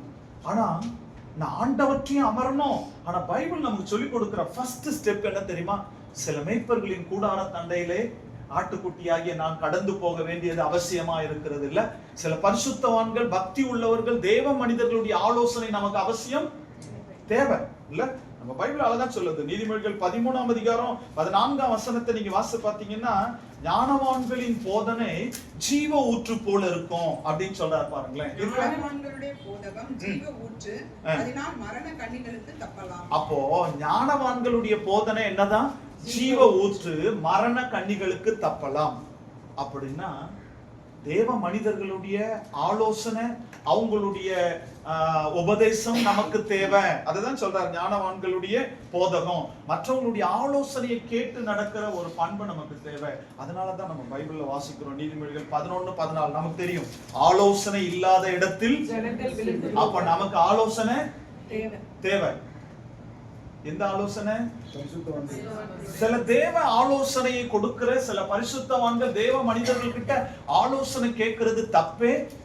நம்ம எப்படி தெரியுமா, நான் 50 வருஷம் கிறிஸ்தவன், எனக்கு தெரியாதது அவங்களுக்கு தெரிஞ்சிருமா? இப்படி சொல்றதுனால தான் நமக்கு பைபிள் ரொம்ப அழகா சொல்லுது இல்ல. ஆலோசனை, சில நல்ல ஆலோசனை இருந்தா நம்மளுடைய வாழ்க்கை ஆசீர்வாதமா இருக்கும். ஆனா இந்த நல்ல ஆலோசனை இல்லாம நான் யோசிக்கிற யோசனைகள்ல அநேக நேரத்தில் விழுந்து போவேன் என்று நீதிமொழிகள்ல நிறைய வசனங்கள் நமக்கு உண்டு இல்ல. நீங்க பாருங்க, நீதிமொழிகள் 20ஆம் அதிகாரம் 18ஆம் வசனத்தை வாசித்தீங்கன்னா அழகா சொல்வார். நீதிமொழிகள் 20ஆம் அதிகாரம் 18ஆம் வசனம், ஆலோசனையினால் எண்ணங்கள் ஸ்திரப்படும், நல்லயோசனை செய்து யுத்தம் பண்ணு. பாத்தீங்களா, ஆலோசனையினால் எது ஸ்திரப்படுமா? எண்ணங்கள். அப்போ என் எண்ணம் நிறைய நேரத்துல சரி இல்லாம இருக்கும்போது அதை சீர்படுத்துறது எது? சில நல்ல ஆலோசனை இல்ல, தேவ மனிதர்களுடைய ஆலோசனை, பரிசுத்த பக்தி உள்ள சில தேவ மனிதர்களுடைய ஆலோசனையை நாம் கேட்க வேண்டும். இததான் இன்டைரக்டா நம்முடைய வேதாகமம் குறிப்பிடுகிறது. சோ நான் நேசரை பார்க்கணும்னா, மணவாளனை நான் கண்டு கொள்ளணும், அவரோடு இணைக்க பண்ணணும்னா, ஆட்டுக்குட்டிகள் எங்க மேயணும்? கூடாரங்கள், மேய்ப்பர்களுடைய கூடாரங்கள் அண்டையில. இத சொல்லி இதை முடிக்கிறார். அப்படின்னா இதுக்கு ஒரு பினிஷிங் கொடுக்காம மேய்ப்பன் முடிக்கிறார். நீ ஆட்டுக்குட்டியை கூடாரங்கள் அண்டையிலே மேய விடு, அதோட நிறுத்திட்டார். இனி அடுத்து நீங்க 8ஆம் வசனத்துக்கு மேல வாசித்தா இன்னொரு பாடல், அந்த பாடல் 3ஆம் பாடலா நம்ம அடுத்த மாசம் நம்ம தியானிக்க போறோம். ஆனா இதுல என்ன சொல்லி முடிக்கிறாரு? அவர் சொல்ல விரும்பின அந்த மறைவானதை நம்ம சொல்லலாம். அதாவது நீங்க நல்லா யோசிச்சுங்க, இப்ப நான் சொல்லி முடிச்ச உடனே அவர் சொல்லாம விட்டதை இப்ப நம்ம சொல்லலாம். நீ நேசரை பார்க்கணும்னா ஆட்டு மந்தைகளுடைய காலடியை பின்பற்றி மேய்ப்பர்களின் கூடார தண்டையில ஆட்டுக்குட்டியை மேய விடு, இதோட நிறுத்திட்டார். இப்படி செஞ்சாதான் நேசரை நீ போய் பார்க்க வேணாம், நேசர் உன்னை தேடி நாட்டுக்குட்டி இருக்கிற இடத்துக்கு வந்துருவார். ஏன்னா அடையாளம் கொடுத்துட்டார். மேய்ப்பர்கள் அந்த கூடார தண்டையில மேய விட்டு இருக்கிற ஆடு யாருடைய ஆடுதான்? மணவாட்டியின் சூலமித்தி ஆடுன்னு அவருக்கு தெரியும். அவரே வந்து உன்னை தரிசிப்பார் இல்ல. அப்ப ஆண்டவர் நம்மோடு இடைபட, நம்ம ஐக்கியப்படுவதற்கு இந்த காரியங்கள் நமக்கு அவசியமா இருக்கிறது. இரண்டாவது ஆதங்கத்தை மணவாளன் இந்த மணவாட்டி என்ற சூலமித்திக்கு நிறைவேற்றினார். இன்றைக்கு நம்முடைய வாழ்க்கையில மணவாட்டிக்கு இருந்த அந்த ஆதங்கங்கள், வெளித்தோற்றத்திற்கான ஆதங்கத்தை அவ எப்படி காண்பித்தாலோ அதே போல வெளித்தோற்றம் அல்ல, என்னுடைய ஆவிக்குரிய வாழ்க்கையில புதுப்பிக்கப்படுகிற, தூய்மையாக்கப்படுகிற ஒரு ஆதங்கம் எனக்கு தேவை. நேசரை எப்பொழுதும் நான் தரிசிக்கணும், சந்திக்கணும், அவரோடு இணைக்கப்படணும்ன்ற ஆதங்கம் நமக்குள் காணப்படும் போது உண்மையாகவே நேசரை சந்திக்கலாம், அவரோடு கூட வாழலாம். அந்த இன்பமான ஒரு வாழ்க்கையை கர்த்தர் நமக்கு தந்திருப்பார். அந்த கிருபைக்குள்ளே கர்த்தர் நம்மை நடத்துவாராக. ஜெபம் செய்வோம். நல்ல ஆண்டவரே, இந்த நல்ல நாளுக்காக நாங்கள் நன்றி செலுத்துகிறோம். ஆண்டவரே, ஒவ்வொரு மாதமும் வேதத்தின் ஆழங்களை தியானிக்க நீர் எங்களுக்கு கொடுத்திருக்கிற நல்ல தருணத்திற்காக, வாய்ப்புக்காக நன்றி செலுத்துகிறோம். எத்தனையோ மனிதர்களுக்கு கிடைக்காத பாக்கியத்தை கொடுத்திருக்கிறேன். என் வேதத்தை ஆராய்ந்து பாருங்கள், அதனால் உங்களுக்கு நித்திய ஜீவன் உண்டு என்று வசனம் சொல்கிறதேப்பா. அப்படியா இந்த வேத வார்த்தைகளை ஆராய்ந்து அந்த ஆழங்களை தியானிக்க கொடுத்த நல்ல தருணத்திற்காக உமக்கு ஸ்தோத்திரம். அன்றைக்கு சூலமித்தி அந்த மணவாட்டியின் ஆதங்கத்தை போல நாங்களும் இன்றைக்கு உள்ள மணவாட்டிகளாகிய நாங்கள் பரலோக மணவாளனுடைய ஆண்டவரே உம்முடைய பிரசன்னத்தை தரிசிக்க, உம்மோடு ஐக்கியப்பட, உம்மோடு இணைவதற்கு அந்த ஆதங்கத்தோடு எங்களை எப்படியெல்லாம் நாங்கள் சீர்படுத்திக் கொள்ள வேண்டுமோ அப்படியெல்லாம் கரையற்றவர்களாய் எங்களை சீர்படுத்திக் கொள்ள எங்களுக்கு உதவி செய்யும். இந்த திருக்கரத்திற்குள்ள எங்களை முழுவதுமாய் தாழ்த்தி ஒப்பு கொடுக்கிறோம். அந்த ஒவ்வொருவரையும் ஆசீர்வதித்து அனுப்பும். வசனத்தில் இன்னும் ஆழமாய் நிலைத்திருக்க கிருபை செய்யும். எங்களுடைய இருப்பிடங்களுக்கு நாங்கள் கடந்து போகும்போது பாதுகாப்பு பிரயாண ரக்கத்தை தாரும். சோர்வுகள், அசதிகள், ஆபத்துகள், விபத்துகள், பொல்லாப்பு, தீங்குகள் எங்களையும் எங்கள் குடும்பத்தையும் தொடாதபடி காத்திருக்கும். இரத்த கோட்டைக்குள்ளே மறைத்துக் வழிநடத்தும் காத்துக்கொள்ளும். இயேசுவின் மூலம் ஜெபிக்கிறோம் நல்ல பிதாவே. என் ஆத்துமாவே கர்த்தரை ஸ்தோத்திரி, என் முழுமே பரிசுத்த நாமத்தை ஸ்தோத்திரி. என் ஆத்துமாவே கர்த்தரை ஸ்தோத்திரி, கர்த்தர் செய்த சகல உபகாரங்களையும்